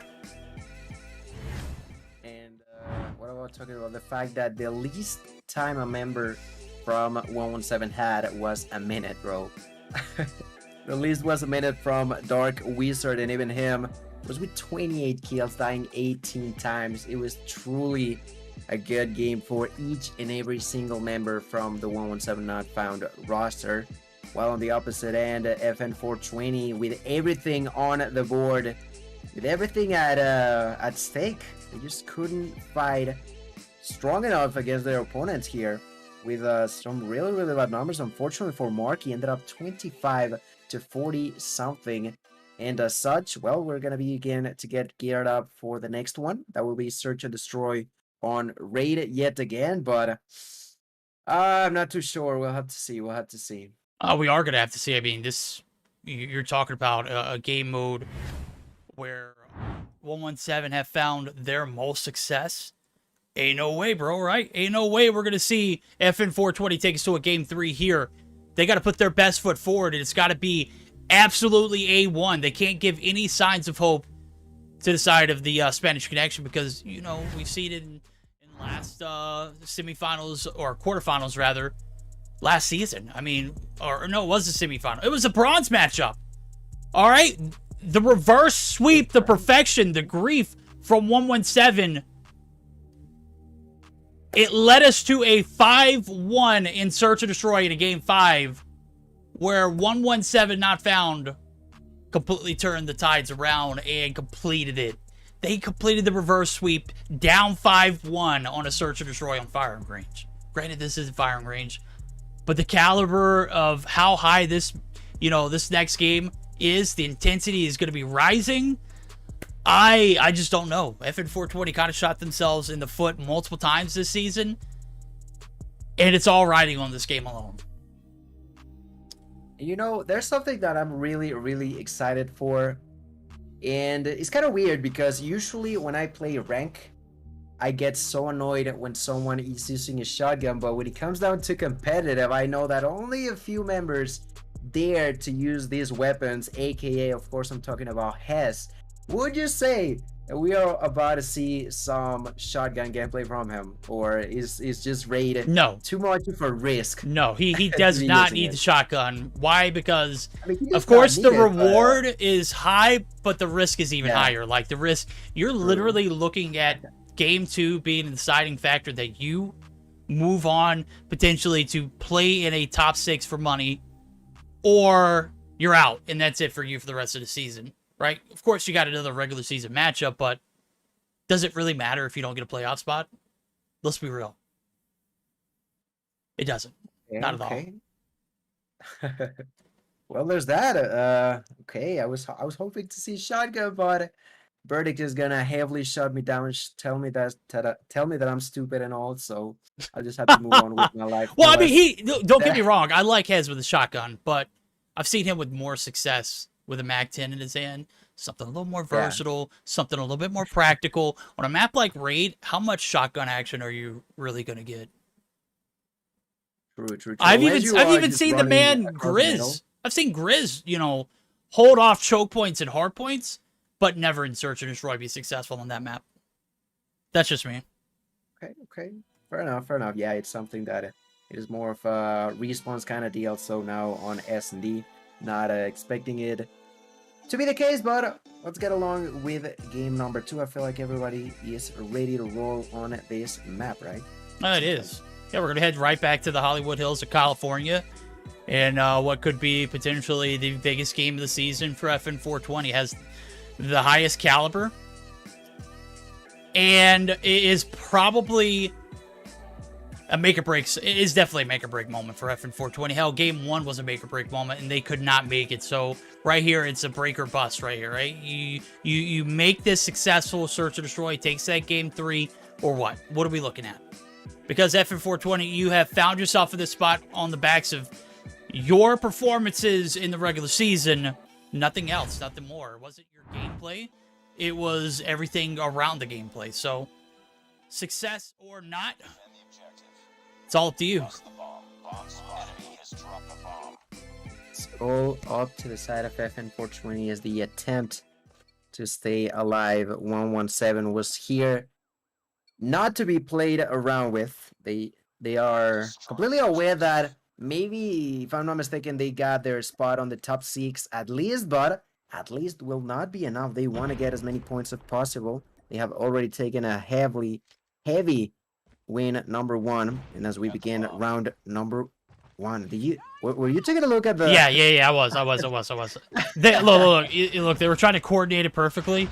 I get it. They need to be in sync right now. Well, who's Justin Timberlake and who's the rest of them, right? None of them really matter. It's all about Marky. He's going to find 1. Oh, my God. But he's going to find 2. It's going to be 2 left for the price of 3 now. Is Lucky, Cosmos, and Jazz the last 3 alive for the side of 117. Sir, 3v2, Feint still alive alongside with Marky, both using a sniper in their hands. Decided not to be pushing through that angle, and I think that's the right call. Marky going through the middle, while Feint is just still thinking about where to go now, also following the same path. Will be pushing over at the A-bomb. Seems like that's going to be the safer call, understandably so. But unfortunately for them, Lucky caught Feint lacking, takes that kill. Mark is left alone, the bomb is on the ground, and I just don't know why Feint was just taking so long, He was just he repeaked a long time. He repeaked. I saw him go down the staircase, right? Mm-hmm. Cosmos was shooting at him, and then he repeaks, and Lucky, takes his dome off. That was just super unfortunate. Marky left all on his own now. The clutch to 1v3. Bomb goes down. 42 seconds. It's only a matter of time now as everyone's going to be making their rotations over. You can see Jazz. He's got mid lane control. Marky able to find 1. Some good shots. Might get 2. I didn't catch a single one. But he's going to fall victim to Jazz, who rounds the corner, gets the thumper shot for the body. The BM, 25, plenty of time. He's going to get the defused first round. Going to be in favor of the side of 117. He deserved that. He had to take that last kill. Unfortunately for him, he was not looking at the raid angle. Let me tell you, Verdicts. That was not only going to be a clutch, that was about to be an ace for Marky. He got the 4 kills over there. Gets knocked down on the very last fight, unfortunately for him. And the round will be given onto the hands of 117 as now Feint finds the first blood balance. Gets taken down. Marky gets the kill with a nade onto Lucky, pushing to get some more here on the basketball court. Missed the first shot, doesn't find a second. Now Hez with a Mag-10, gonna be finding a kill. Donlai also gets another one. This was gonna be turning onto a 1v3. Looking a whole lot better for FN420 if you were to ask me. Yeah, there we go. Bomb goes down, 1v3. The nade shot damn near gets down, but the trophy prevails yet again. Dark Wizard in a 1v3, rounds the corner. Hez, using a little bit more of a practical option, and it pans out. No mames. That doesn't seem right? No, it does actually. It's practical. It's a MAC-10. It's not a shotgun, and it worked out. It certainly did. They're going to be tying this game up, and Marky with 5 kills already going to be pushing through the middle with the EOQ in hand. I'm quite intrigued at the fact that Dark Wizard is using the Koshka. You know, it's a weapon that I haven't tested myself. I've only seen others use, but I'm intrigued to how much he can do with it. Jazz going to find the first blood onto Balance, and when he went for the second, surprise, there's Marky to get the retake onto him. 1-for-1 trades. They have the bomb still under control by the hands of Downlight. Downlight pushing through the side of Pool and getting onto the A side. We're planning it right now as we speak, while the remaining allies are going to be defending. Fates with the MAC-10, Hez with the MAC as well. Dark Wizard with the Koshka takes the kill onto Faints, and we'll be pushing to get some more with it. Kill there for Karma. Downlight is out. Hez and Marky alive. Hez trying to go for the kill. Runs out of bullets. Has to reload. Goes, gets taken down. Marky though, he does get the kill. Woo! Gets the second. Marky out of his mind. Wants to do it. Gets the 3-piece. Takes out the pistol. Wants to take the last enemy alive. Only 15 seconds. Oh! Yet again. Marky. Oh my god. Marky. You deserve so much better, bro. Oh my goodness. You deserve better, homie. It is just round after round. We see you do the impossible right there. The impossible wasn't done yet again. 2 rounds in favor of 117 not found. But Marky, you are a freaking animal. As a matter of fact, I don't think I'm gonna swap off you until you die. All right. You know it's not a matter of when. It's a matter of if you drop. And right now, a little bit of momentum met from both sides, and we've got a little bit of a neck-and-neck matchup right here. Oh, the headshot almost comes through. Lucky able to play his life, but he peeks out. The overextension. Marky makes him pay. He's in double digits, but it's a 2v3 yet again. Can the impossible get done? Marky actually opts for a secondary this time around. And I think that might pan out wrong. It's Karma. Ooh. He comes back around and equalizes. And Marky will see you back around now as a 2v1. Faints left on his on. And it's only a matter of moments before he gets pushed. Cosmos from one side. Cosmos with the wall bang. 3 rounds to 1. Yeah, getting rid of Marky is now a top priority mission for the side of 117. They have felt how strong those sniper shots can be failing in here. And as they now just prioritize the side of the middle of the map. Let's see how aggressive they will be pushing. They're gonna find the first enemy. That's gonna be Karma. Karma alongside with the Cosmos taking the kill onto Hez. Now Karma making a 180. Gonna be pushing to get some more. Takes the knock onto Balance. Dark Wizard eliminating Dawnlight. Faints and Marky are left alone. This game beginning to look really solid yet again for the 117 members. FN420. Thanks to Marky, I've had plenty of opportunities to clutch these rounds, but you can't capitalize on how good is a single player doing on each and every single one of these rounds, right, Verdict? You're absolutely right. I think right now it's been 2 players trying to put their best foot forward, and then the remainder 3 just trying to keep up. Faints obviously sitting at 3. Marky has been the story of the day. The bomb goes down, and now it's the hold for the defense. It's a 2v5 this time around, kind of similar to what we saw last round. And for a majority of the rounds right here, the peak is going to end up with a ear shot where Dark Wizard finally able to take down Marky before he gets any kind of rotations in. The body shots galore. They're not wasting any time to get that defused. Ladies and gentlemen, 2 rounds needed now for 117. The knife has been stuck in FN420's gut.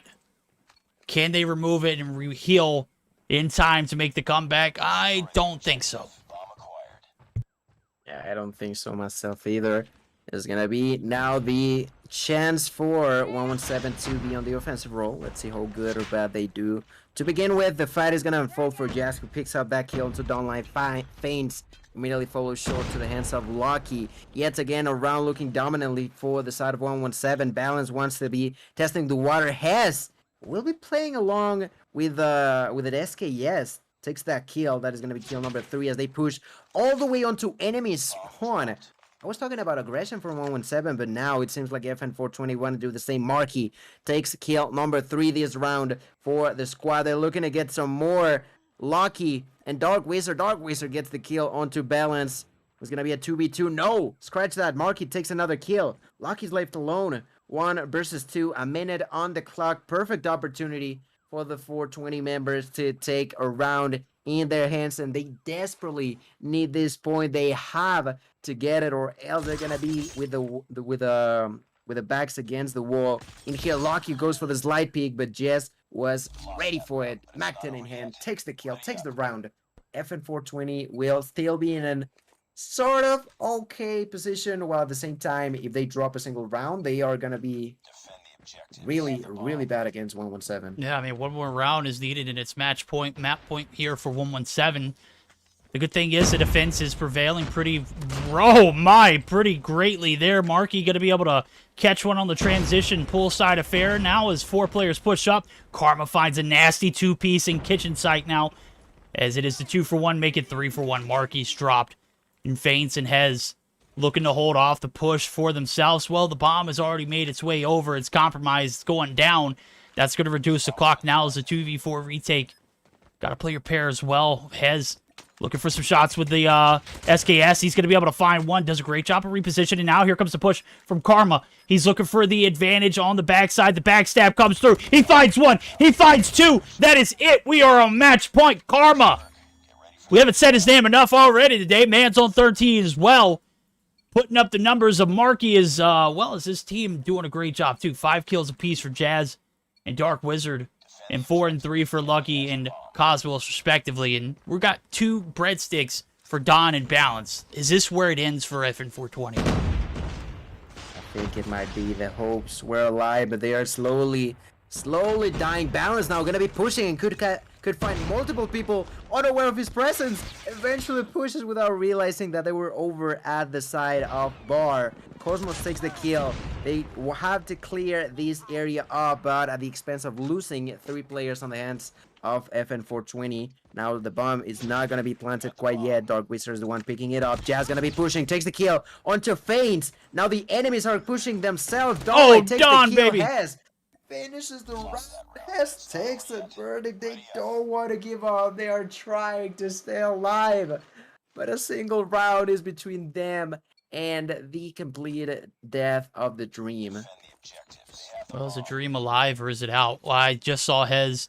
He swapped out his loadouts, and now he's got the KRM. He's looking for blood. Some vengeance in the form of this shotgun pellets. Can he make something happen, though? As this is the first round we've seen both teams kind of take a breather, right? It's been nonstop action. Now it's a conservative, yet still aggressive, passive-aggressive, I guess you would say, for the side of 117, trying to get this Spanish connection over to the A site. Leaves Feints and Marky with 2 kills right there as Feints catches one off guard. Karma looking for the revenge. He finds it, gets back, and Lucky able to find one for himself. That's the 2-for-2s. Make it 3-for-2s, and it's all on Don. Can he make it happen? He finds one. The Deagle prevails, but nobody there to really get the trade. Out of position, out of sight. And now it's a push towards the A site. 2 players left for 117 in the dream. It's all on Don's back. He's already spotted Lucky, waiting for the push-up. It's a matter of seconds now, as if he peeks, his head's going to be taken off. Right now, he's going to take the DLQ out of his hands. The bomb is being planted. He may have gotten an idea, misses that shot, reveals his position. He's going to be pushed. He's going to be checked by Jazz. Jazz with the Mac-10. Not going to be able to fight back at that distance. Now takes out the Thumper! Gets the shot, but not the kill. Donlai still alive, taking a lot of damage, somehow surviving. Has to get out of there. 22 seconds on the clock. He's still taking damage through the walls. He cannot shot through the bomb, unfortunately for him. He is getting spotted. Not a chance. Lucky with a perfect headless positioning. He could not get shot, but he could get his shot out. Takes the dub for 117, digging the final grave for the FN420 members. Yeah, that's it. FN420's playoff hopes, they're out the window. 117, they show up and show out. They have put up the numbers there, and they are going to be 100% guaranteed to slot in in the you know, the next stages of our Mobile Mayhem EU Spring 2022 qualifiers, but tournament. Into the playoffs they go. There was not a question today as if they're going to make it. It was all along the lines of FN420, and we see it. They fall shy, even though Marky puts up remarkable numbers in the Search and Destroy. Just not a lot of support on the back end. 8 kills come through. Or I'm sorry, that's on the flip side of things. 14 for Karma, 8 for Jazz, 7 for Lucky. On the flip side of things, you got 5 for Faint, 6 for Hez, 3 for Don and Balance. I don't know if he's had connection issues or if he just wasn't 100% in it. But that's it. FN420's you know, top 6 spot out the window on this series alone. Karma 14 kills, Marky with 16. Oh man, you can only wonder. Just imagine, Verdict, if those 2 rounds that he almost clutched would have been in his favor. Would have had a 5-5 then, right? It probably would have been the case, yes. And it was clearly not the case. Unfortunate scenario for the FN420, but like I previously mentioned, if you got 16 kills, yeah, that's brutal. That's out of this world. But if you got, unfortunately, Balance with 1 kill, Dawnlight with only 3, problems are gonna start appearing, and that was the clear scenario for the FN420. That is nothing new in a way, because Verdict has been calling it all across the season, the fact that they didn't take it as seriously as it could have been, just dropping maps, dropping games unnecessarily to different scenarios, ended up biting them at the end. And well, like 117 just wanted to secure more points, and they certainly did it with a 2-0 dub tonight. Oh, you're absolutely right, and I gotta say, an epic second series of the night leads us to our 3rd one. Rhea's going to be joining us back. Rhea, what'd you think of the series so far? Unfortunately, I couldn't watch the first match since I was trying to fix my mic. Something I still apologize for, but I was ready and I was hyped to watch these games, and I can tell I never get disappointed watching those players. It was an intense match. And honestly, it looked like a one-sided match, but what is done is done. And now we need to head into a break, and so we can set up our next match, Mont versus EuroElite. Alrighty, we'll be right back after that message.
Alright, we're back again for this third game of the night.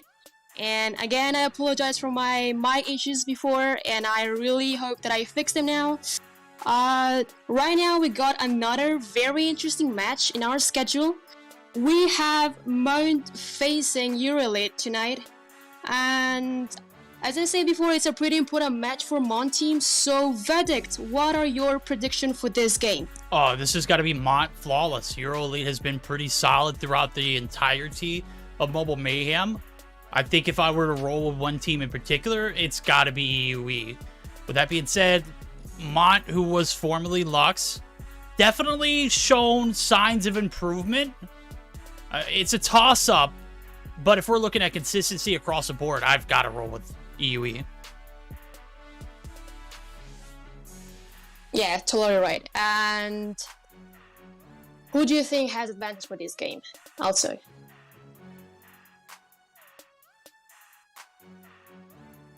Gil, who do you think has an advantage for this game? I think I'd have to agree with the fact that the side of UE has been proven to be more consistent throughout this season. Although they may not be the top 2, the top 3 as of yet, I've said it in the past, I feel like they're a team that has the potential to be there.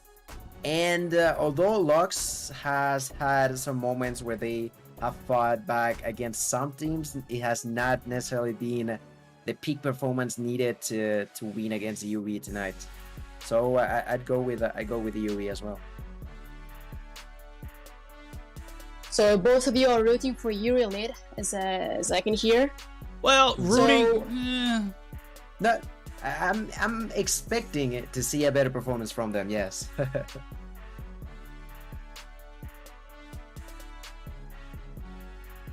All right, well, best of 3s, ready to rock and roll. We were waiting for the confirmation there. It does look like we are going to start things off with a little bit of a Hackney Yard hardpoint, followed by a Search and Destroy on firing range Gil, and if it does make it the distance, we're going to be buckling up and moving over to the Hollywood Hills of California in a raid domination for Game 3. Bands look pretty interesting. It looks like, can't tell if that's Hardpoint. Yep, that is Hardpoint Takeoff Band, as well as the Crossfire Hardpoint band from EuroElite. And with that being said, our first game is about to start off, and, you know, we talked about advantages. Is it primarily because this team has performed better, or is it because, you know, we're just kind of rooting for, you know, who we think are going to win? Okay, can you repeat the last part of that question? Is it so much more that we think that EUE are better, or is it because we think that they're more consistent? I think the consistency is the biggest part for me. I truly believe that in the past, sometimes we see Lux just struggle to maybe hold on to a couple kills, or an SMB throw a couple of rounds, and that has been hurting them pretty badly on a variety of matches. While on the other hand, UE, although they have lost also around the same amount of games, they have been close to winning those at the same time. You know, they've had multiple occasions that it's just a single bit of outplay from the opponents rather than the team itself just falling short onto some mistakes from themselves. Well, mistakes were made, shots were taken in P1. It's right here in the bottom side of the warehouse where you're going to see UE racket up some uncontested points. Now, the bad thing is, they have found themselves on the outskirts and have not gotten the flip, so they don't have anything to show for this P1 battle, other than the fact that they've just gotten the break. They're going to be able to close the gap, but it's at the expense of rotating late to P2, and we all know Tire Shop, it is one of the bigger money hills of the objective, and EUE are literally head over heels in the point right now with the advantage, so a 6-point deficit is probably going to get even worse right here for the side of Mont. Instead of a heal, I'm looking at Rick. Rick so far with 3 kills using this P90. We're probably with the player, the OVJ in this game as of right now. He's the only one inside alongside with Mojito. Mojito is also a player with a good number of kills, you know, may have only been the starting of this game, but also he has gotten 6 kills for the team. It seems like the side of Lux are just... Sorry, not Lux. We gotta get used to the fact that it is Mont right now, right? I guess, yeah. Regox from Mont is there, finally pushing inside of the hill, finds a double piece to clear the area, runs out of bullets, takes out the Thumper, but immediately falls short. Now the last player alive from UE is going to be Karma, who falls to the ground thanks to the help of Russell. Russell will be getting clear on that hill, but it is only going to be scrap time. Verdict, the advantage, already falling onto the hands of UE. Oh yeah, it's a big advantage. 39 points. The break comes through in a day late, a dollar short, but gotta admire the push on that last ditch effort. It was primarily Karma doing a slag on the outside of the objective, but found a brief second to double back and get the hold on the objective, finally gets taken down, and I'm looking at their perspective. Might be AFK at the moment, so that might be something to, you know, monitor and keep a hold of, as Karma's going to be dropped there. Razzle continuing the grief on. P3 rotations are in. And now we're going to see Mojito is going to fall victim to Detel's big gravity vortex coming through now. The operator's coming into effect. The GA rules are 100% in play as well, so we are going to see Thumpers, as we've already mentioned before. Just to like P1 or game or Series 1, Series 2, Series 3, no different now, as P4 looking to be opening up here at about 22 seconds or so. And a little bit of a gap covered now for the side of Mont now, as they've made the rotations over. P3 was pretty successful. Can they get the break early here in P4? Parasite, big Purifier, looking for the shutdown. And the gap's only 18 seconds. And on top of that, I feel like that was an odd point to actually have such a lead, but really impressive nonetheless by the side of Mont now. Parasite with the Purifier is already running out of time. We'll be pushing. Mojito is in the back, gonna find the enemy, takes the kill. The point initially favoring the hands of UE. Rick is gonna be using this Sparrow. Probably will be shooting at the mid-ground of the map. Hasn't found anyone as of yet. The point is actually gonna be given. Rick finds the double kill, turns around, not gonna find a triple, but the damage is done. I do gotta say, like, I was not expecting on point 3 here on Hugly Yard to see Mont having such a good defense there. Yeah, good defense on P3, but the Money Hills have been primarily UE racking up the points uncontested. They're gonna soak up the objective right now. Karma's gonna soak up his 15th, as he is no longer AFK. He is back in it like Bennett on the point and all. Now the P5 rotation's coming through. Karma's gonna be left on his own. Greed there on the backside, covering and cleaning out anything he can. Razzle looking to contest. He does take him down, but damage is in. 65-point advantage now, and it's just looking even worse now as P5's opened up. There's only one player in the objective for Mont, and he is going to be dealt with. Absolutely Says, clearing all odds and ends. Now we're looking for the pressure from Mont. It doesn't look like it's going to come through collectively. You can see now 3 players stacking outside, looking to make the push in. This could be it. 3 players trying to get inside. Rick eventually falls short. He gets taken down. The next one trying to get in is going to be Sace, who's on the 2nd floor. On the 2nd level, he's pushing with the Mac 10, but the TAC 5 was used. The defense is going to come through. Karma's going to be pushing, gets the first kill, goes for the second and gets it as well. Double kill for Karma, cleaning up this area, looking to get some more. Falls to the ground. A good push from the hands of Lux. Aeterna will allow them some scrap time yet again, but slowly but surely the advantage is increasing more and more into the hands of the side of UE. Verdict, I'm gonna have to leave you for a minute. Yeah, go ahead. We're gonna go ahead and do our first listen in now as P1 resets coming through. UE are stacking the hill. We're gonna see how the comms sound for the side of Mont, if they're going to be able to collectively get the break and or successfully get the rotation. So we're going to go ahead and jump in with Mont, and if we have time, we'll jump in with EUE as well. Tiene stack 5, pushen. Tenemos más pan ahora, bueno. Grande, señores. Cuidado medio. Me mata el spawn, Me mata el spawn. Medio, 2. Tocado. Ver medio. Muerto spawn.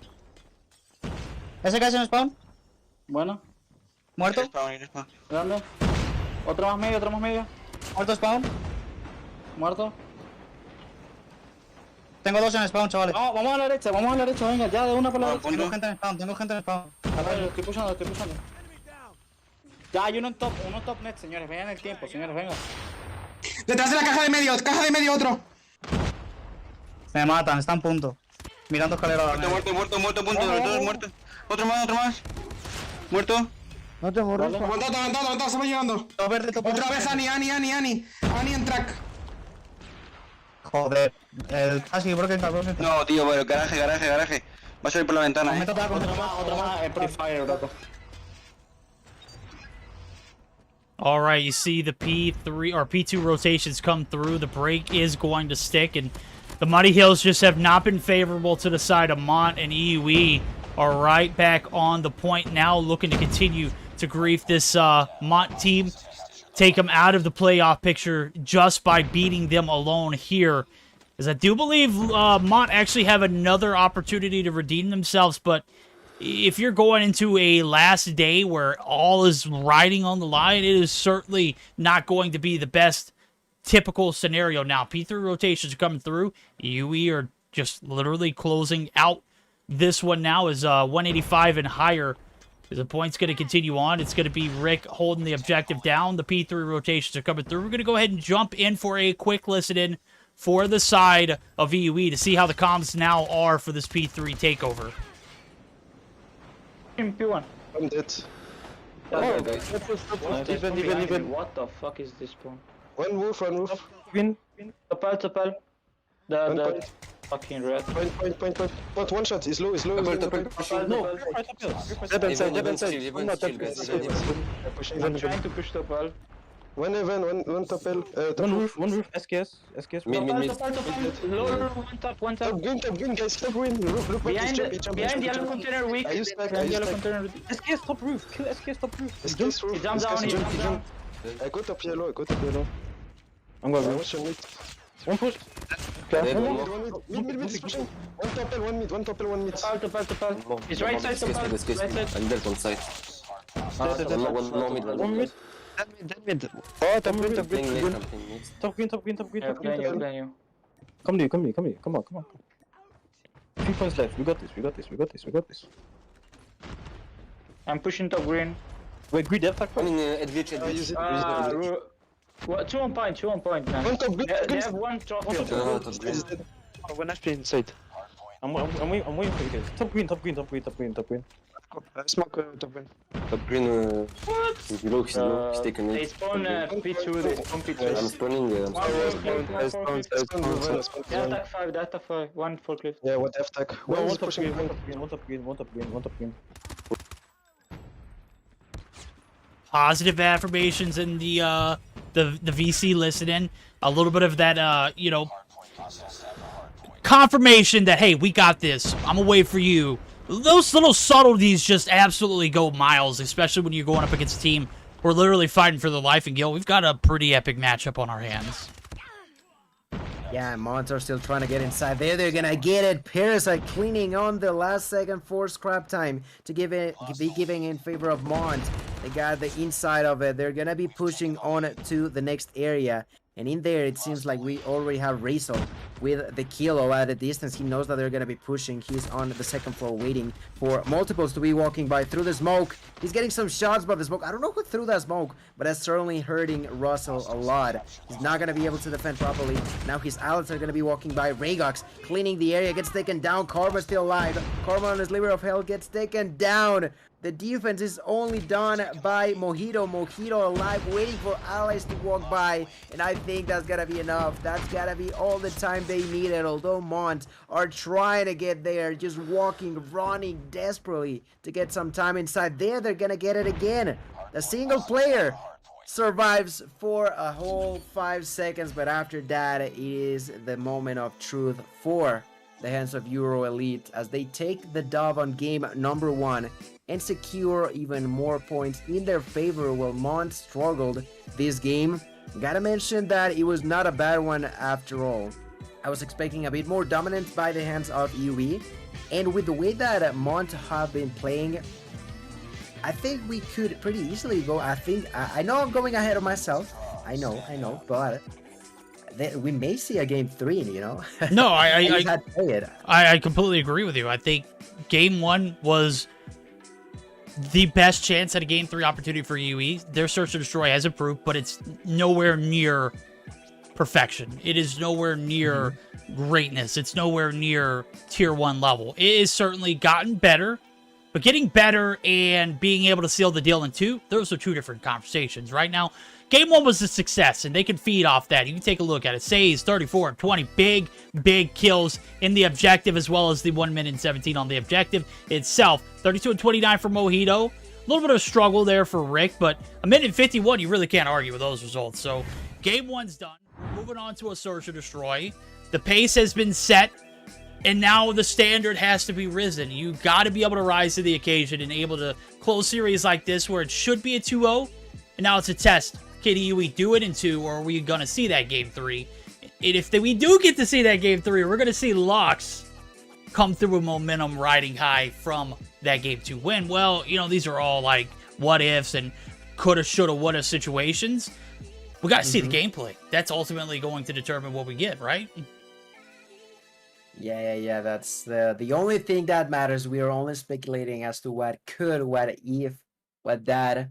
But the reality is we have to wait for game number 2 to begin, and that will be Search and Destroy on firing range. And I'm thrilled for it. You know, I'm pretty excited. I feel like these 3 first matches were mainly to focus on the fact that they needed points on different, and not only needing points but also some other results to work out in their favor, while the last game of the night will be just pure bragging rights in a way because they have secured their spots. But it doesn't matter, you know. It is Nova, it is Animus. I'm sure both will have us with an insane amount of level, but first we gotta see this game verdict.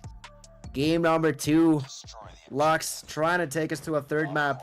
EUE trying to take the 20 points clean. Who will get it? We're about to find out. This is going to be round 1, and it will be Rick, the one carrying the bomb. Greed's dropped. Jakar through the wall. Going to be shut down. Big kills coming through, but Rick, the bomb carrier, going to be able to find one, making some shake on the backside. 2 players push up aggressively. Oh, my. Mont, what are you doing? You have the advantage. You have the defense. Fall back.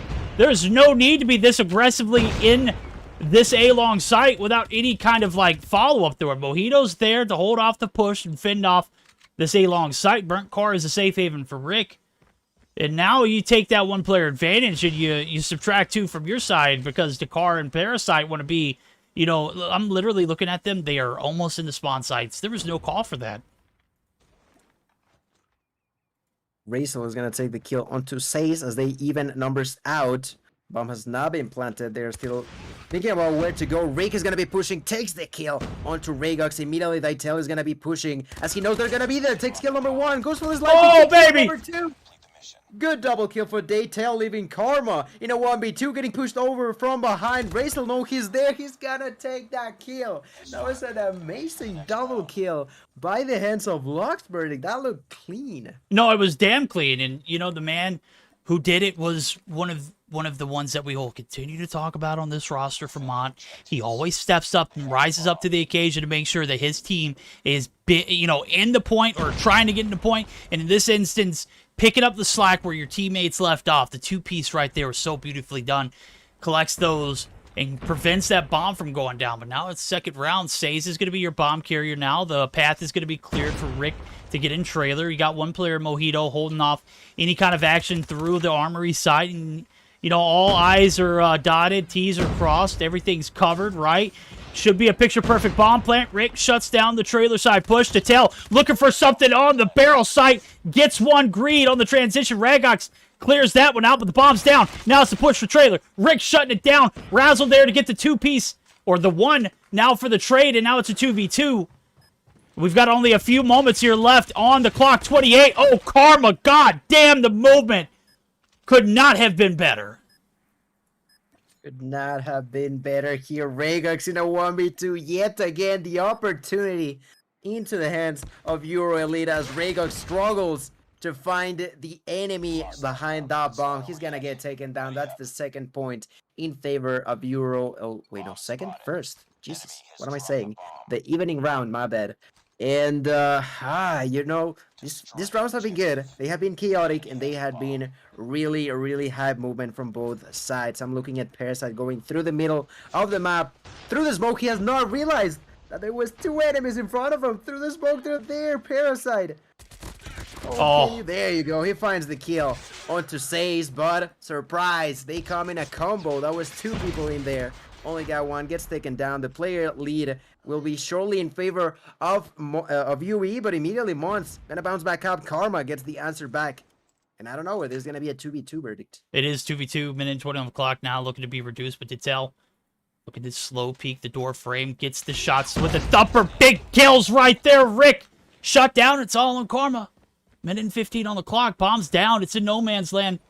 And I do believe the two players left from Mont have 100% an idea of where it could be. Ragox is slowly holding down the barrel sight, and Dittel, they're going to play their twos now as the one left in Karma could be a demon on his own, but do not stack up there on that door frame. The shot gives the info. Karma's one. Nobody peeks, and I'm all for it, but I'm also kind of questioning where's the follow-up. Karma comes through the door frame. He anticipates the push. They wait, and it pays off now as back and forth affair has led to the lead being handed right back to Mont here. I think we've seen it from Mont. We've seen it from EuroElite. I feel like Mont does slightly better on the hands of an S&D. EuroElite does slightly worse on the play of Search and Destroy. And with those combined, I'm lacking a little bit more onto what the side of Mont has brought into the table so far. Razel is going to be defending the A-long without realizing that the bomb is already being planted. Sees the feed. The nade is going to do damage, but not going to be enough. Bomb is going to be down 40 seconds on the clock and going all across the map. There's going to be the car. I think we can take a look onto that. He may only have a breadstick, a single kill for himself, but he's in a position that can surprise more than one enemy. Let's see what he decides to do. The first enemy pushing. Falling like popcorn one by one. Mont is gonna be dying, everybody. But Ragox, there you have it. It is Creed. With that thumper in hand, that is a clean round for EuroElite. The second I said that I was liking the way Mont was playing, they could not get a single kill that round. Could not indeed. Now, as we've gone back and forth, it's been, you know, primarily A given for free. And a 50% success rate on that, but the bomb goes down, and it's a completely different story right here. Is we got a jungle side push. It leaves one player on point. The car looking to make something happen. Is going to find one, but he's dropped. Razzle there to get the refrag. Parasite is in the tire side. Karma's waiting for the push there. The shots come through a little premature, but here comes the thumper. 100% on point. Looking for the second one. Does not connect, and you can see it. Evacuation is being called. The team has fallen back, and EUE are going to double back for an A-side push now as the jungle side kind of... It was a 50-50 shot, right? You got 2 for 2. The numbers come through. There's not an advantage for anybody. Now the A-side bomb plant is going to be interrupted rudely. Ragox! My God, homie. How much was that of a potato right there? Damn near catches him off guard. But the reflex is on point. Razzle not going to be able to... allow the bomb plant to go down, but it's all on him now as Karma takes down Parasite, and Greed and Karma have the numbers. They have the info of where Razzle is, and it looks like you can see Karma looking for the full rotation. 40 seconds on the clock now, and it's a race against the clock. Team deathmatch or objective play. Karma 100% reads the objective, and that is going to be the advantage handed right back over to UE. And we were thinking about a game 3. Well, the defense... 2 rounds were only successful for Mont. Are they going to blow it right here? Yeah, UE does not want to take us onto a third map, and that is pretty evident as we move on to the aggressive 5 rounds for Mont. Let's see what they decide to do. Descartes is taken down by Karma, now pushing onto the bomb. There's the tail. Seems like that's not working out so far. Inside of the trailer, we got Rick just waiting on someone, maybe waiting on an audio cue as well. With the sniper, Karma also holding those angles, destroying a trophy system. He knows that the bomb is being planted and has probably made the call out for the squad. Greed takes the kill onto Razel. I don't even know where Creed is at. Jesus Christ. Oh, he got one of those sneaky shots under the side of trailer. Parasite gets the first kill in favor of the squad this round. Looking to get some more. Parasite finds a double onto Greed. Now Ragox yet again struggling to find an impact these games. Is gonna be taken out. Karma gets another kill into Parasite. They tell left alone. 20 seconds. Finds kill number 1. Goes out for kill number 2. Has to wait for that grenade. Pushes out. Oh, baby! Kill number 2. No! Behind you. Oh my God. That was so beautifully played. The twos were so great right there. Mojito did a great job of pushing up aggressively. It pays off, and now we're that much closer to a 2-0 where EUE could possibly be ending the hopes and dreams here for Mont and take us to that last day of the regular season where we're still undecided. Who is going to be in the 6th spot? This game's still not over with, so we've got 2-4, but EUE obviously pulling up and showing their best in this search to destroy. Razzle doing a great job there as the jungle side push comes through. Parasite holding off the push from the backside. Mojito, he's half health. The info's there, but he's going to be able to get 1. He's not going to be able to get 2 to tell. Going to be able to find his 9th. Now it's all on Karma. And my God, it has been a roller coaster this game. I have gone hoops, bounds. I have jumped up and down in my seat. I have chewed off all my fingernails, and we are not even halfway done. Not even halfway through. The bomb has been planted. Karma is left in a 1v3. He's trying to figure out what to do first, but the second he's swapping weapons, Razel is going to caught him off guard. Razel is not going to have mercy on this enemy. He knows how important this game is. They take round number 7 in their favor, leading to a 4-3. Still lead being favoring to EuroElite, you know. UE have found themselves some pretty solid rounds, and they need only 2 more in order to take the dub. Creed and open up with the first blood, and the bomb carrier falls to the ground. Car also gets taken down by Sace immediately. Some impact by the hands of UE here, Verdict. Oh, massive right there. Karma able to seal the deal there on Ragox with Parasite. Gonna be able to find 1 before he falls victim to another snipe. Says through the back alley. Gonna be shut down. Now it's a 1v3 to tell. The man with the plan. The guy this team always looks to for clutch opportunities. He's gonna be caught out in the open. Does get the bomb. Some good movement, but it's only a matter of time. There's 3 players left to deal with. And Rick's on the prowl. Oh my God, Rick. Big shots. Big gunny one right there. And we are on map/match point. And EUE, can they do it in 2? That's been the question all night. Certainly looking like it's a possibility. It is a true possibility. Let's see as this will be round number 9 and could be the last one depending on what the outcome of it is going to be through the smoke. Everybody from Mont are pushing onto the trailer. Karma gets the knock. Parasite falls to the ground. Razel gets the Asterback but immediately gets killed. Daytel was thinking about planting the bomb, but he's decided to stop for a few seconds. I feel like he should definitely be planting.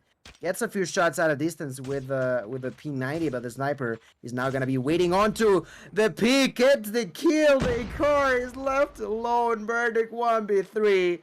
This is certainly the chance for UE to take the dub, and Descar knows it. Takes kill number 1. Desperate.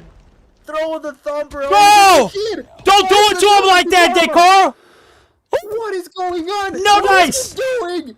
Why is he trying to land that? Oh my God, that disrespectful play ends up with a possibility. What was the deal with UE, Verdict? They just couldn't pull the trigger. What happened? They couldn't pull the trigger. Oh EUE, they get a little happy because they got match point. They're looking for a little bit of content and says, I admire the effort, homie, but it didn't pay out. The 1v3 clutch, Descar. This Mont team has lived to fight another round, and now the B-side push is going to be red. Mojito on the head. He gets gunned down. Big shots, but Creed looking for the answer back. He's going to have some bullets in the back. Smoke comes down. He is not going to be able to live. Ragox, second hope here has led to a possibility of a round 11 now. Karma slows down the intensity, though, as he's able to find 1. The bomb's going to go down, and now we got 42 seconds. It's a scramble. 2v4. Parasite able to find Says. Now Karma's going to be able to deal with him, but it is all on him now in the 1v3. The shoe's on another foot, and man, this is not a Cinderella story. But are we going to see a comeback here, Gil? Yo, Verdict. Rhea, oh my goodness. The attempt of a trick shot could be the doom of EuroElite's victory this game up. They're gonna be tying this game onto a 5 for each. We go on to overtime, 11th round, no more second opportunities. I have no clue why he says, why on earth would you be trying to do something like that in this scenario, but whatever may have been his process thinking out of that, we're getting into this. Raygox gets the first blood through the wall. Good start for the side of Mon. They're trying to take the dub. Oh! And I think I am getting disconnected. Oh no, that's unfortunate. Ragox a 2-piece so far. 2-for-1 trades. I can hear you. Can you hear me? Yeah, we might have lost Gil. His face cam disconnected too. That's quite all right. The intensity's still riding high now as game 3. Abound we might be. Dakar might catch a nade to the face, but he is going to be safe inside of trailer. 3 players left to make something shakier. Says, Rick, and Mojito looking for the jungle side push. There's nobody home, and they might be reading this perfectly. As soon as I say that, there goes Parasite. He's playing for information. He's got Razzle on the backside to push. Says, rounds the corner, gets dumpstered. Big kill right there from Parasite. The man is leeching on to this roster of EUE, but Rick finally able to take him down, but he's the last hope now as Razzle's been able to take down Mojito. And we've got 50 seconds left on the clock. The only thing that Rick has going for him is that he has the bomb in his hand. Can he make a 1v3 clutch happen? Absolutely not, ladies and gentlemen. We are going to a game 3 on the backs of the 1v3 clutch from Dakar. Don't ever tell me nothing's possible. It's never chalked. It's never unable to be done, right? Mott show up, they show out, they win round 11. Overtime was not a factor right there. And we're heading to a domination kill. Well, I missed that round, but it seems like Mont got it, right? Absolutely, brother. Maybe? Yes, okay, there you go.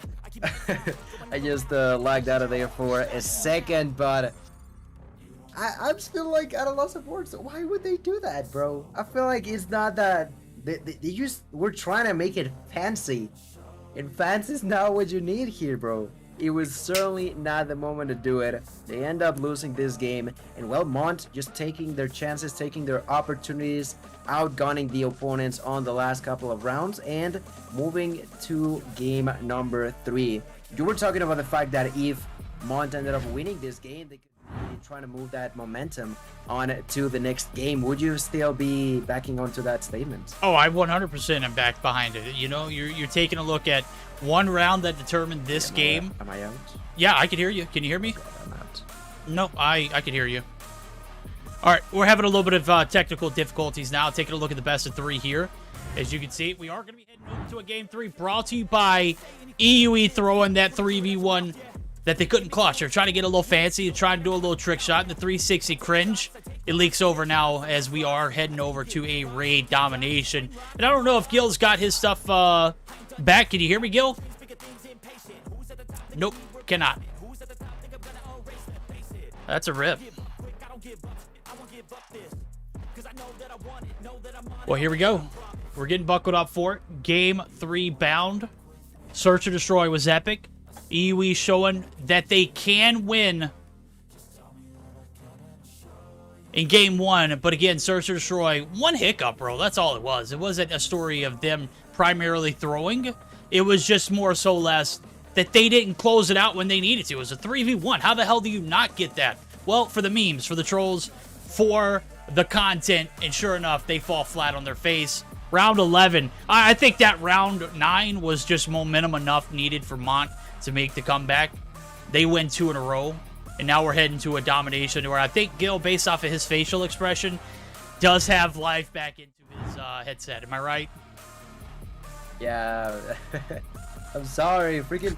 I've talked about this in the past. I don't know why it's always when I'm casting on Europe for Mobile Mayhem that I randomly get disconnected every now and then. You know, it doesn't make sense, but I must go through all that pain for no reason. But we're here, we're ready. This will be game 3 and could be a game changer for Mont, right? Yeah, I mean, this could put them in a good position.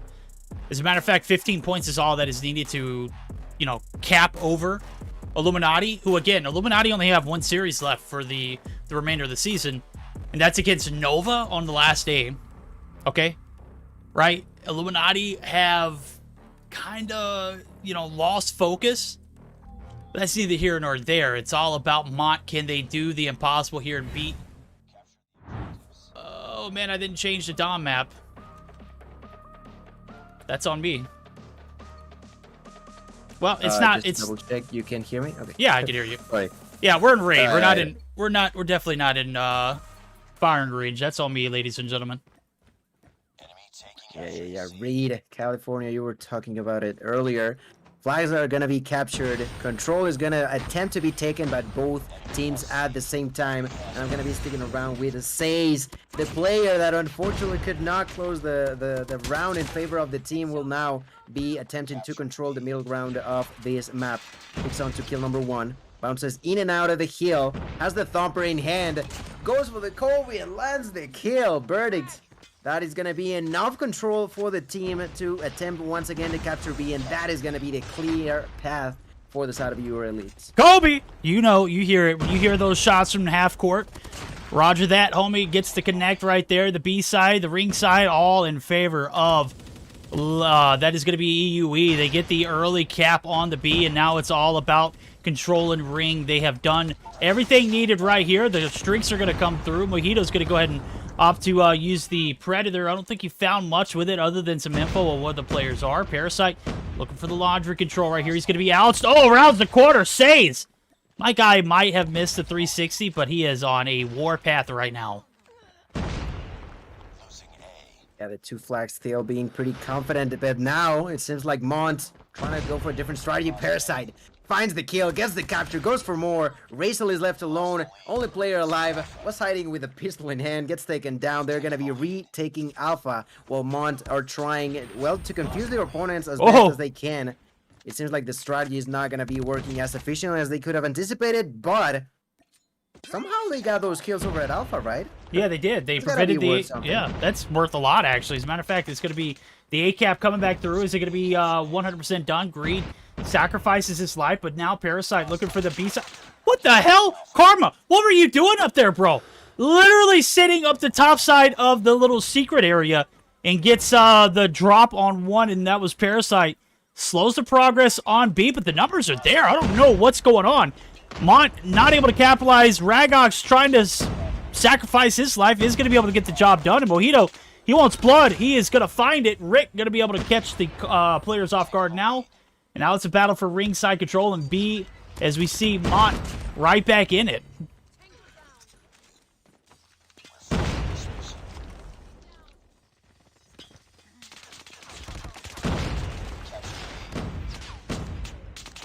Gil, can you hear me? No. Yes. Okay, perfect. Last statement. And Creed, Creed just got a 3-piece with that SKS, if I'm not mistaken. Eventually got knocked out, but the damage was dealt. The double capture back into the hands of EuroElite. They're trying to close this one up. Inside of the flag, we got Tail, who was one of the MVPs for the squad on Hardpoint. But as of right now, he's not had an impact as he would have liked to. Am I still connected? Yeah, you're still connected. I'm hearing you. It's beautiful. My game has been muted. Oh. Interesting. Technical difficulties. B doesn't hold off the push. Now is EUE now on the aggressive side of things, trying to get the B back in their favor. They have the advantage, but it is surely a short one now. As you see Parasite doing some damage inside of the laundry room. 1:20 on the clock. C and B in their favor. Can Lux hold off and close the gap? Well, it's looking like it's possible now. Is Rick making a look to the rotation through. He cleanly gets through laundry, but ringside is a different story. Dakar shuts him down. Now it's all on Greed. He gets dropped. Big kills coming through, and it's all in favor of the mod squad. They're looking for the equalizer. They've got it. The gap is going to be covered. And with only about 50 seconds left on the clock, I don't think there's enough time to, you know, hold off this B-side push.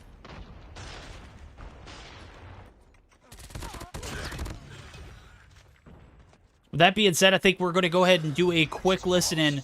Actually, it's not enough time. We only got 40 seconds on the clock. All we'd be able to hear is maybe a little bit of a powwow, maybe a little bit of a pep talk, but big first half performances from Mont. They get the Game 3 live brought to you by the 360 No Scopes fails.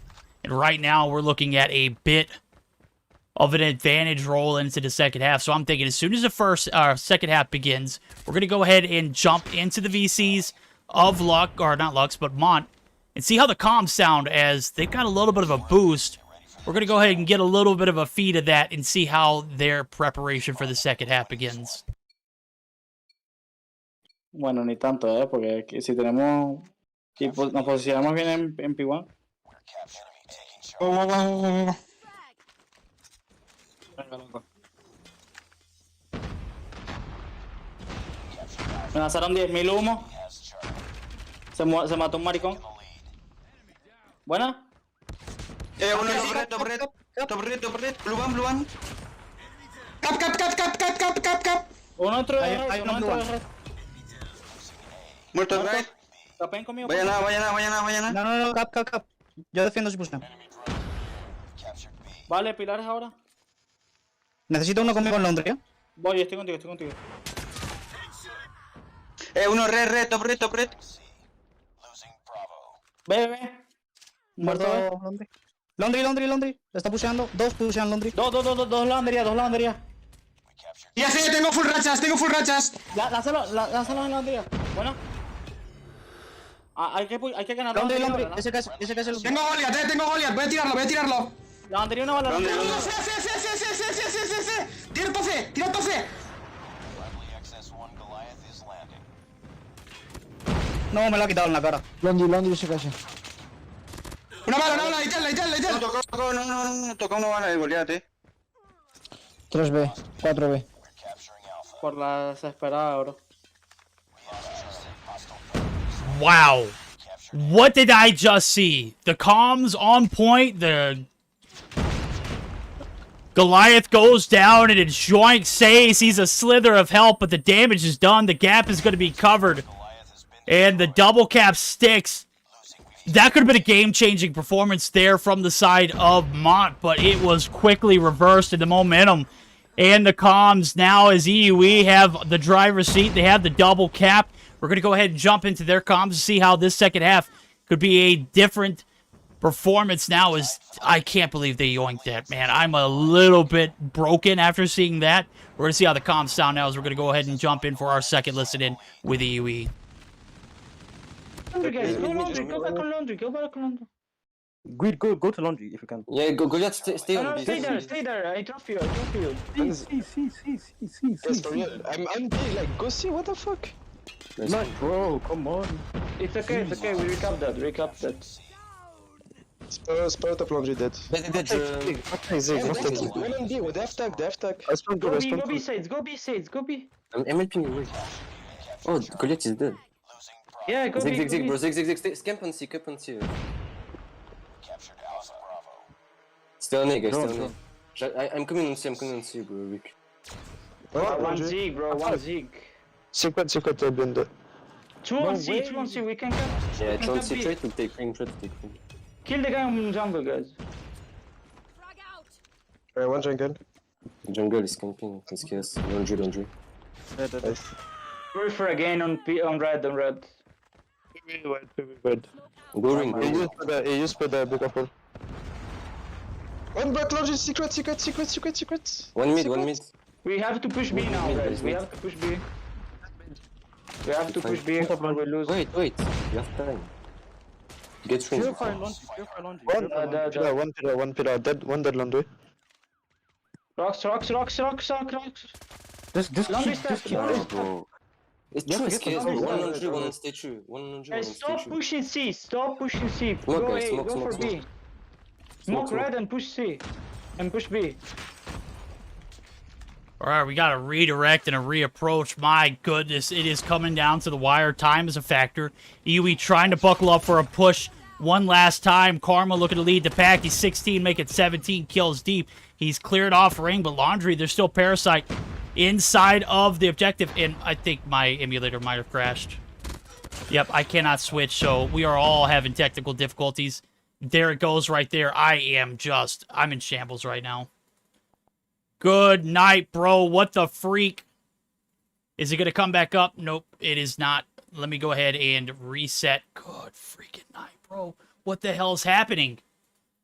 I am so sorry, guys. We're back in it. We're going to get this game back launched, and hopefully we'll be able to see what happened, but I don't know what's going on. Technical difficulties across the board. And I got to say, I'm just as upset as you guys are. Things happen, right? We'll see if the scoreboard comes in. We're not going to be able to see the epic ending. 200 to 183. Mott able to take the dub, and ladies and gentlemen, the 2-1 is going to be in favor, again, in favor of Mott, and that might be putting us in a position where we could see them in a playoff berth. Now, as I'm taking a look at the standings right here, based off of that win alone, we're looking at Mott passing Illuminati in the scorecard for now, and that means FN 420, their playoff hopes, out the window. Out the window indeed. F's in chat, chat. F's in chat, 100%. We're going to take us to a short intermission, ladies and gentlemen. Don't go anywhere. We're going to see if we can get our audio cues and everything on point, but technical issues abound for day. It happens. We're at the end of the season. We're going to hear a word from COD Mobile and a short intermission to get everything corrected. Don't go anywhere, ladies and gentlemen. We're going to be right back with our highlight marquee match of the night, Nova and Animus.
Alright guys, we're back, even though the technical issues, but we're back on the business. The match were pretty intense, and I especially enjoyed the fancy ending of the Search and Destroy game.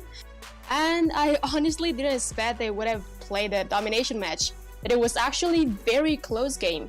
What's your thoughts on this verdict? Oh, Rhea, like, honestly, game 2 was fuel to the fire, in which Mont was able to come back and just absolutely dominate in that game 3. Search and Destroy was epic. It came down to that one round where Says got caught lacking on the 360 no-scope. Obviously, I don't think it has anything implicated for them in the long run of things, but it kind of opened the floodgates for Mont to kind of solidify their potential playoff berth. And I gotta say, I hate like hell we had those technical issues because we missed just a beast of a game 3 ending. Yeah, you're right. But you know what? Lux Aeterna, aka Mont, still managed to amaze me one more time, I can tell. So, Vadik, one question now. Did you expect this score? I did not anticipate it. I didn't think Mont was going to have what it took to take down a UE, but obviously anything happens, and it went down to the wire in around 11. But that's neither here nor there now. Their chances to close out in 2-0 fashion for UE are out the window. They trolled. They paid the price. And it is what it is. It is what it is. You're totally right. So, okay. So now we move into the next and final match for tonight. We expected incredible games since we're gonna watch Animus versus Nova. What are you thinking about this match, Verdict? My God, this is a beast of a night. This is going to be Mike Tyson, Muhammad Ali. This is the fight that ends all fights, right? We've talked about it all throughout the season. How in the hell are we coming down to the wire and we're getting to see this on one of the last days, day 10 of Mobile Mayhem? This is about to be one of the most epic matchups that we're going to get to see. Now, what I will say on a side note is Marvel's not playing today, as I mentioned earlier. He got that F you pay me tattoo on his hand. Right? He got the lion. The heart of the lion is rising right there, so he can't play. But I still think we are going to get geared up for a solid best of 3. Absolutely. So for the best of 3 tonight, we have in the first Hardpoint, we have Standoff. For the second, we're going to have Search and Destroy Raid, followed by Domination Summit, perhaps. So what I can tell right now is Verdict, trust me. You're gonna be everything but not disappointed by these matches. Since we're about to watch the Titans of EU facing each other, what do you think? I'm gonna be honest with you. This is gonna be just a clash of Titans, the best of the best. We're gonna see it. I'm taking a look at the lobby. Narc, Shark, Athelia, Grizz, Drari round out the top 5 for the side of Animus, and at the bottom side of the screen we got Nova, Neo, Creed, Spy, Saturn's Inferno. Still no Yaya. Doesn't leave me questioning what's going on there. Obviously, he got a new device, so he's still trying to wait for that enhancement for the 120 hertz. Obviously, that may or may not have came through, but we just haven't seen his presence all season long. And not being able to see him is definitely a miss, but we've got some excellent gameplay ahead of us. And I gotta say, this Hardpoint is about to be a bloody one. As you mentioned it, Rhea, we are going to be jumping right into the action on Standoff Hardpoint. I think we're good to rock and roll. And if anybody had predictions, they're out the window right now. We're jumping right into the action. If you're wondering, where is Gil? Well, Gil had to exit. He had internet issues. Technical has just been basically all that we've ran into today. But not now. We've cleared everything up. All the issues are out the door. We've got the gameplay to show for it. Standoff Hardpoint is going to be a beauty of a map now, as we're going to see P1 right in the open here in the courtyard. The call-out's courtyard now, but it's surely about to be a graveyard of somebody, some team, some way, some form. Nova getting their first dibs on the objective. Saturn's holding it down on the L wall. Is going to be able to get the shots. No, Gathelia is going to be able to get one. But he's done as well now, as Saturn's going to be able to follow up. Creed getting credit for some kills, too, before he's dropped it. It's a back and forth. We've gone. Drari, Grizz combined for 2. Make it 3 now, but Neo's shutting him down on the front side. This is about as bloody as it can get in any form now, as P1's about halfway done. And we've got Animus with a little bit of an upper hand now. Taking a look at the scorecard. It's a slow but sure one for some of these players other than Grizz. He's a madman. He's on 6. The Demon of the Lobby is waiting to feast, and feast he does. Inferno makes him pay, though, because the long range from the SKS is very lethal. Here comes the P2 push. Factory site looking like it might be a sweaty one indeed now, as we can see. Animus have a bit of an advantage roll into it, but the advantage slowly going to slip now as Spy. Actually, the only player there trying to play his life. He's going to get ousted on the rotation. Narcs able to get the drop in the upper hand. Going to be transferred over now, as we can see it. It's a 42-11 affair. Not very close relative to score, but trades back and forth have led us to this point now as the break comes through. Creed on the objective. Creed cannot be shut down. He's 8 deep as well. And 3 players there for the point. Nova get the break. It's going to stick for the time being. Drari, the solo madman himself, is going to be able to find one, but he's dropped. Now the collective push has led Grizz with the thumper, baby. Never looked so right. The break, the retake on point. And my goodness, we've got ourselves a hell of a game 1 so far. It's 56-23 now. It's 25 seconds. Plenty of time to scrap for, but the scrap time going to go in favor of Animus.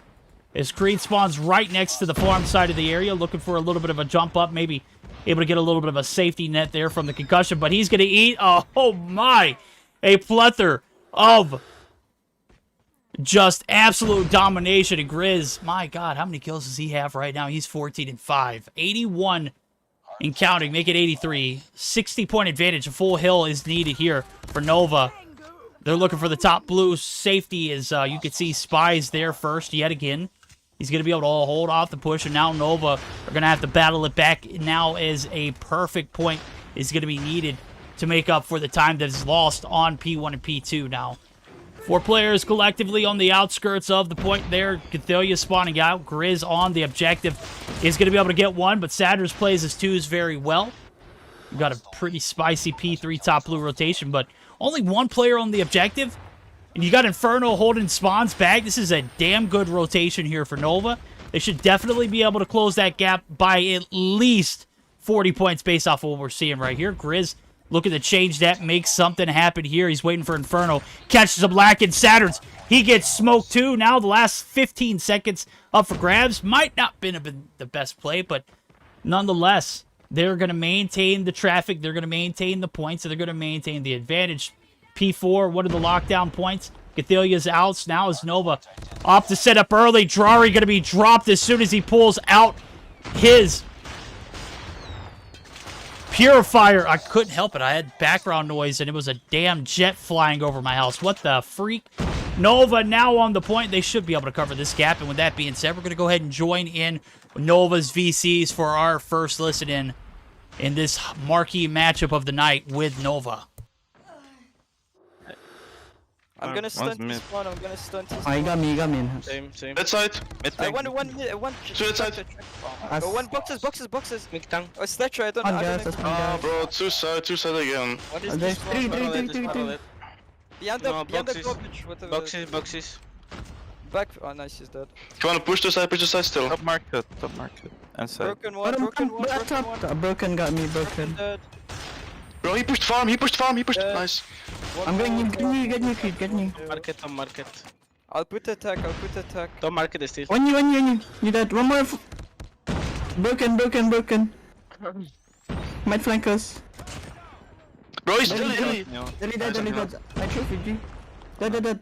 Spawning box. Top market one. Mid box pushing. Top market low. You got me. We need to set you guys. I'm gonna. Oh, we should get statue. Dilly dead I one. have such a Have you broken? Middle dead. Double Dilly. T-spawn. Despawn dead. One more Dilly, I need help inside. Suicide right now. I'm using drone. He's stunned on hill. He pushed.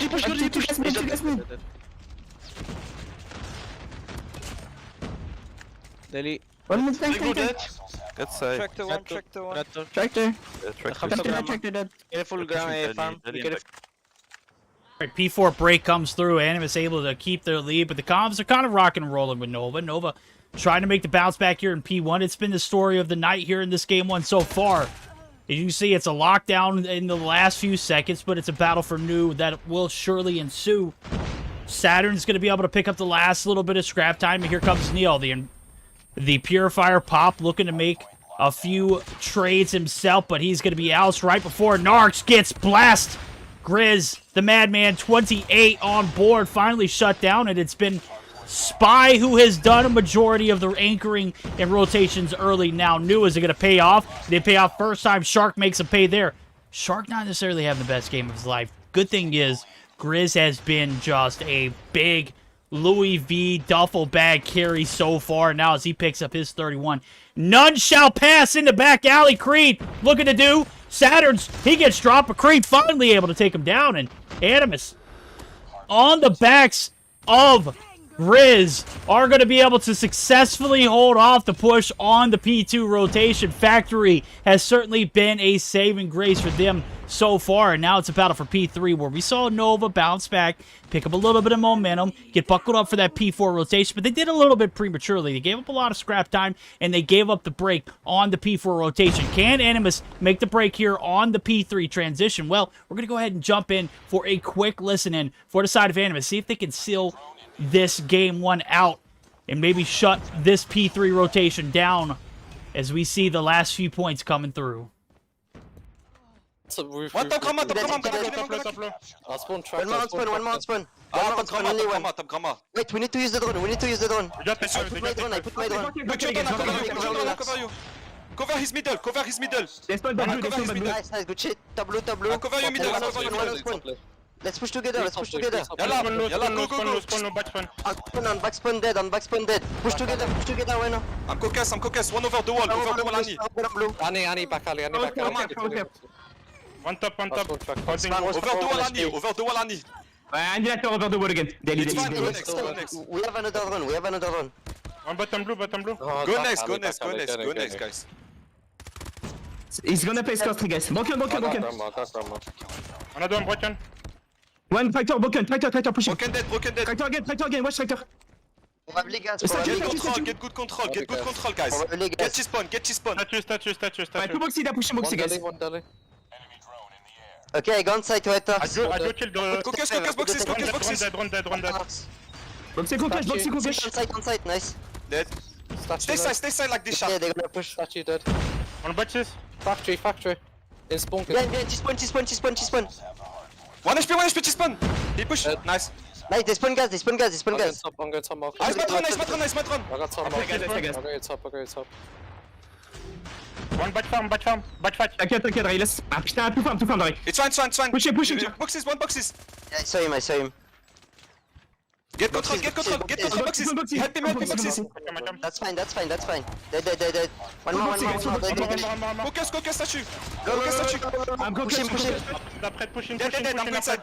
They all gas. Start to rotate, guys. I'm playing for my glove. I got my glove. Spawn tractor. Boxes. Only boxes. I'm gonna take it.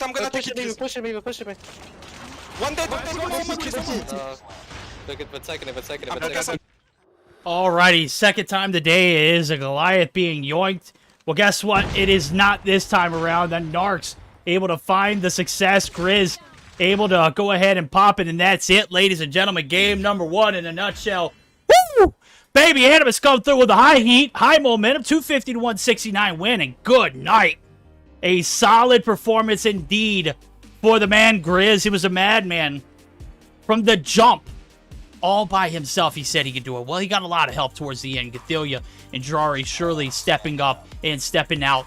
It was a blender of a game for Nova. They didn't find any success on a lot of the money hills. As a matter of fact, P3 was their only saving grace. I think they got majority of their score streaks. Their operators earned, their time put in on that top blue rotation. P1 was a toss-up back and forth, but primarily it was all Grizz in the feed all the time. 100% effort being put in. Make it 200% for the man. 45 and 23 with a 29 second on the point as well. The objective heavily guarded by Narcs, 2 minutes and 2 seconds, as well as Shark. They didn't really contribute in the KD department. That's quite all right. Let Grizz do what he does best. Run around the map like a madman. Hot damn. We're gearing up for it. Search and Destroy is right around the corner as I'm taking a look at it now. The best three looks pretty damn spicy as Rhea unfolded the table for us and let us know what was on the board, and it is a raid search and destroy as we are getting geared up for it. Nova are down 1-0, but Nova can never really count them out, right? Never discount this team because they have been flawless for almost every season of Mobile Mayhem. When you're thinking about EU and you're thinking about Nova in particular, you're thinking about perfection. They have only dropped one grand final since I've been a part of Mobile Mayhem, and that was back in February of last year, homie. That'll just tell you how much reign of power and success they have brought. Right now, Animus putting their absolute dominant foot forward and taking the first game was massive. This team is known for the search and destroy plays. However, it's a toss-up here now as we're getting geared up for it. It's a search and destroy raid going to determine if we see that game 3. And we've seen a ton of game 3s today. This was for sure one that I thought we were going to see as well. So I'm geared up for it. Players are getting geared up for it. We are here for the thrills, and right now we are getting just absolutely blessed with some of the best gameplay that EU has to offer. I think it's only going to get better from here now as we're getting geared up for it. Game number 2 bound we are. And ladies and gentlemen, don't ever tell me it's chalk. Don't ever tell me that you cannot do it, because right now it's here. Search and destroy raid. We're moving over to the beautiful Hollywood Hills of California. Raid looking kind of nice. You see the Call of Duty Championship 2022 in the background. Absolutely looking beautiful. Rotations now as we see the defense here for the side of Animus. Can they make the 2-0 dream a reality? Well, Nova, are you boiling up a little bit of a nightmare for them? We'll see now as the pull side push comes through. The A side objective is certainly looking like it's doable. Oh my god! It's a plethora of kills. 3 dropped. Xitium's AFK. But nonetheless, 4 players still rocking and rolling here. Now Spy's able to find 1, but Spy's dropped Grizz. Continuing up where he left off from the last round. And that hardpoint in a very stout round number 1 here for Animus. Defend the objectives. The enemy has the bomb. Well, here we go. Ensuing round. The A side push didn't prevail. Will Nova learn from their mistakes of that first? Well, Creed looking to get some mid lane control. This is going to be getting some shots on Narcs, but Narcs looking to retaliate. He is forced in the corner.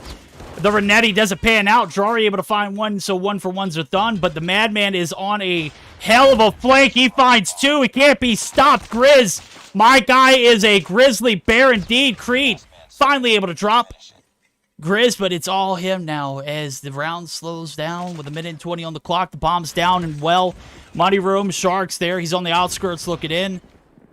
And now the 3v1 ensues. The push, they're collective.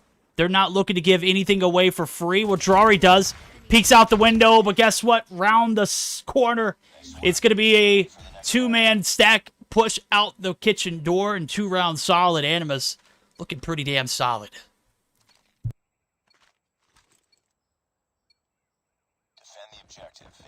Woo! Baby. Animus mad. Animus smash.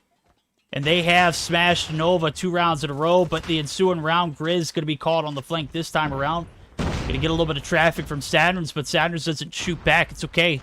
No harm, no foul. He doubles back. He doesn't want anything to do with the Madman, and I don't blame him. A little bit more of a conservative play now. Is Inferno able to find a little of safety here on B, but Grizz drop Narcs. My god, the shots. Spy looking for the retaliation. Not going to be able to get it done quickly, but the smoke is going to come through, and the bomb's going to go along with it now as a 4v3 player advantage. First time we've seen it. Shark.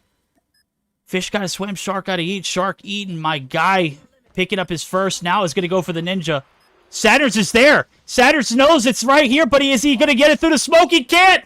Oh my god, Shark. The balls. The boldness. It pays off. Good night. Big ninja defuse right there, right into the nose of Saturn, and through the smoke he could not see. And what could have been a 2-1 scenario, well, guess what? Shark had other plans, homie. Saturn's pretty pissed from the last round. Going to be able to find first blow up, but Grizz, hungry Grizz eats. Inferno drops him, so it's 2 for 2s. Make it 3 for 3s, and a 2v2 ensues. 1:30 on the clock. Bombs down. Creed and Neil looking to collect the pieces. They haven't collected much. The search and destroy just started, and they're down by 3. Good night. What's going to happen here now is Creed looking for the flank, looking to clear pool side, maybe look for a mid side to push. Neil right here holding off the defense. Drari's going to get out. Narc's able to get the retaliation shot. Now it's a 1v1 snipe off. Neil with the DLQ catches Narc's reloading right in mid lane, and that is the first round in favor of Nova. Animus might have stormed through 3 rounds solid, but now it's a little bit of adversity. Can they handle it? 3-1 lead still in their hands. Ball still in their court, other than the fact that the attack kind of controlling the pace now as they are slowing it down for a little bit more of a conservative push. Here it comes, the driveway compromise. Gathilia's right there. He's one shot, gonna have to double back, and now the push here comes. Narc's able to find first blood in the background, but B, ringside is compromised. Gathilia looking to hold off the push. 3 players stack up. Creed looking for the shots, not gonna be able to find one. Spy does. Spy finds 2, but they're both dropped. Now it's all on Spy and Saturns, as Narcs was able to take down 2 before he goes. Drari, or not Narcs, I'm sorry, but Spy is able to take down 2. Bomb's going to be collected now as it's looking to get planted on the B side. We've got a little bit of a split affair. Saturn's looking to hold off the information from Red. Drari and Narcs looking to converge in the 2v2 retake. 35 seconds left on the clock. I got to say, Nova looking like they might be able to bounce back here. It's all Spy and Saturns. As you can see, Spy's got 3 on board. Catches Drari on the transition, but the MAC-10 from that distance doesn't pay off. Drari not going to be able to get 1, but Spy does. Now it's a 1v2. 2 rounds in a row. Nova able to make something happen on the B side push this time around. As we flip sides, the attacking coming through here for Animus. Well, it started off with a little bit of momentum rolling into the first three rounds. They have been met with a little bit of a reality check, and that reality check is Nova's here to play. They're not here to give up and fold in 2. They want to see a game 3. We'll see how the defense pays off now as the sides flip, and here we are.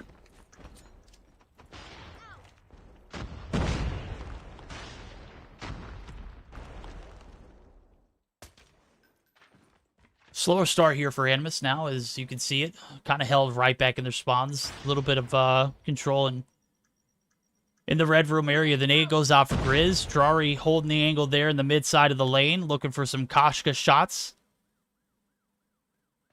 Not going to be successful there. 2 players holding the push on the B sites. 2-1-2 split. And Inferno, who may have been AFK, I'm going to be honest with you. Might have. He's starting to move now as the 3-2 stack comes through. Creed looking to be a game changer. He's going to get shut down. Spy finds 1. Grizz is 1 shot. I don't know how the concussion didn't kill him, but it could have. Nonetheless, coulda, shoulda, woulda, never went. Narcs, I can't even catch 1 shot from him. Drari's going to be able to find 1. Grizz going to be able to find 1 as well, and it's all on Saturn's. The bomb's plant. The hard work's done. 3 players left standing from Animus. This first round on the attack looks like they might be taking yet again another round, and Narcs through the wall. Hot damn, bro. Where did you get that from? Ringside? Sheesh! Poggers, bro.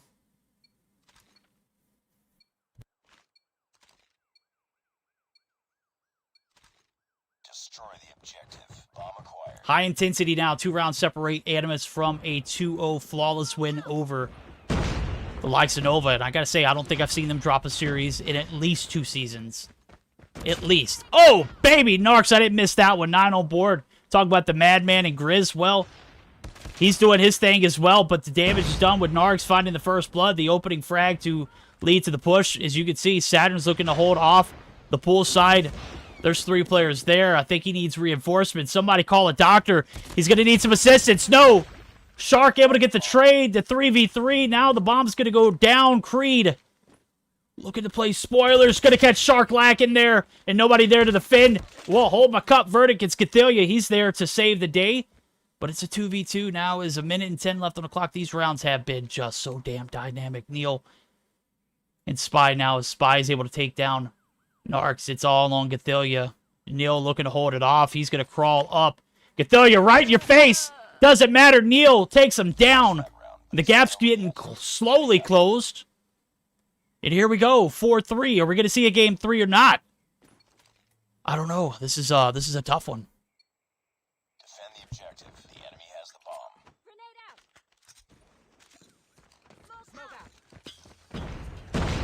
5 players push through A side affair. Now the smoke comes through. Who prevails? Grizz finds one. Inferno shuts him down, though, up the top side of the staircase. Here comes the Thumper. Is going to be able to get a half hit there on Gathelia. Not going to be able to get the follow-up. And 4 players surround the top side of the ring. Now Creed looking to test his luck in the water. Able to catch Gathelia on the plant. Shark able to get his revenge now. Drari able to find one. This round has just been so damn intense. And then we slow down to 2v2s. 45 seconds on the clock. Shark seals the deal on the plant. Narcs looking to be holding off the poolside push. Inferno gonna catch him off guard. No, Shark wins those. And now we are on map point / match point. And if you were looking at Nova taking this series, well, ladies and gentlemen, it's all in this round. Animus coming through with the animal-like mentality and the animal energy indeed. Might be a 2-0, 6-3 win if they can find success in this next round.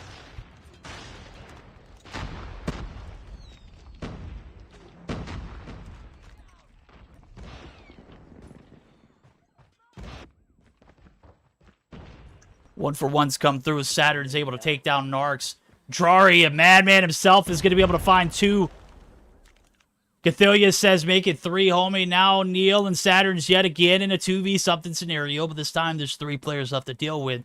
Drari on the flank, holding off any kind of mid-side push. Neil directly in enemy territory, the top side of Laundry. The bomb's planted. Shark Gathelia holding the ringside down, hand in hand. Gathelia holding the push down from Laundry, top side control in favor of Neil. Nova looking for the collective effort. Saturn's looking to cover all odds and ends. Gathelia's right in his face. The point blank doesn't prevail. Gathelia shuts him down, and now it's all on Neil. The pressure is rising. Drari, miss. That is going to be Shark finding the shots through, and ladies and gentlemen, that is it. Nova have fallen. Animus take the bag 2-0. And they are going to take the lead in the standings, but I don't think it matters. I think we've got ourselves a hell of a series that come down to the wire in a search and destroy, where Animus were just too damn strong. And that is it for that series, and that is it for the day. Good night. Taking a look at the post-action report, Drari. Didn't call you out enough as much as I should have, bro, but hell of a game for you. 9 kills on board, 6 for Shark, and I could not miss enough of Narcs' shots. I found a few of them. But good night. It was just a great 2-game spread for Animus. And I didn't think the flex was going to be this strong. 9 for the Madman Grizz, who dropped 44 in game number 1. And even without Marvel, this team can thrive. This is a very, very well-oiled machine. And they showed up and showed out tonight in a 6-3 fashion on the Search and Destroy.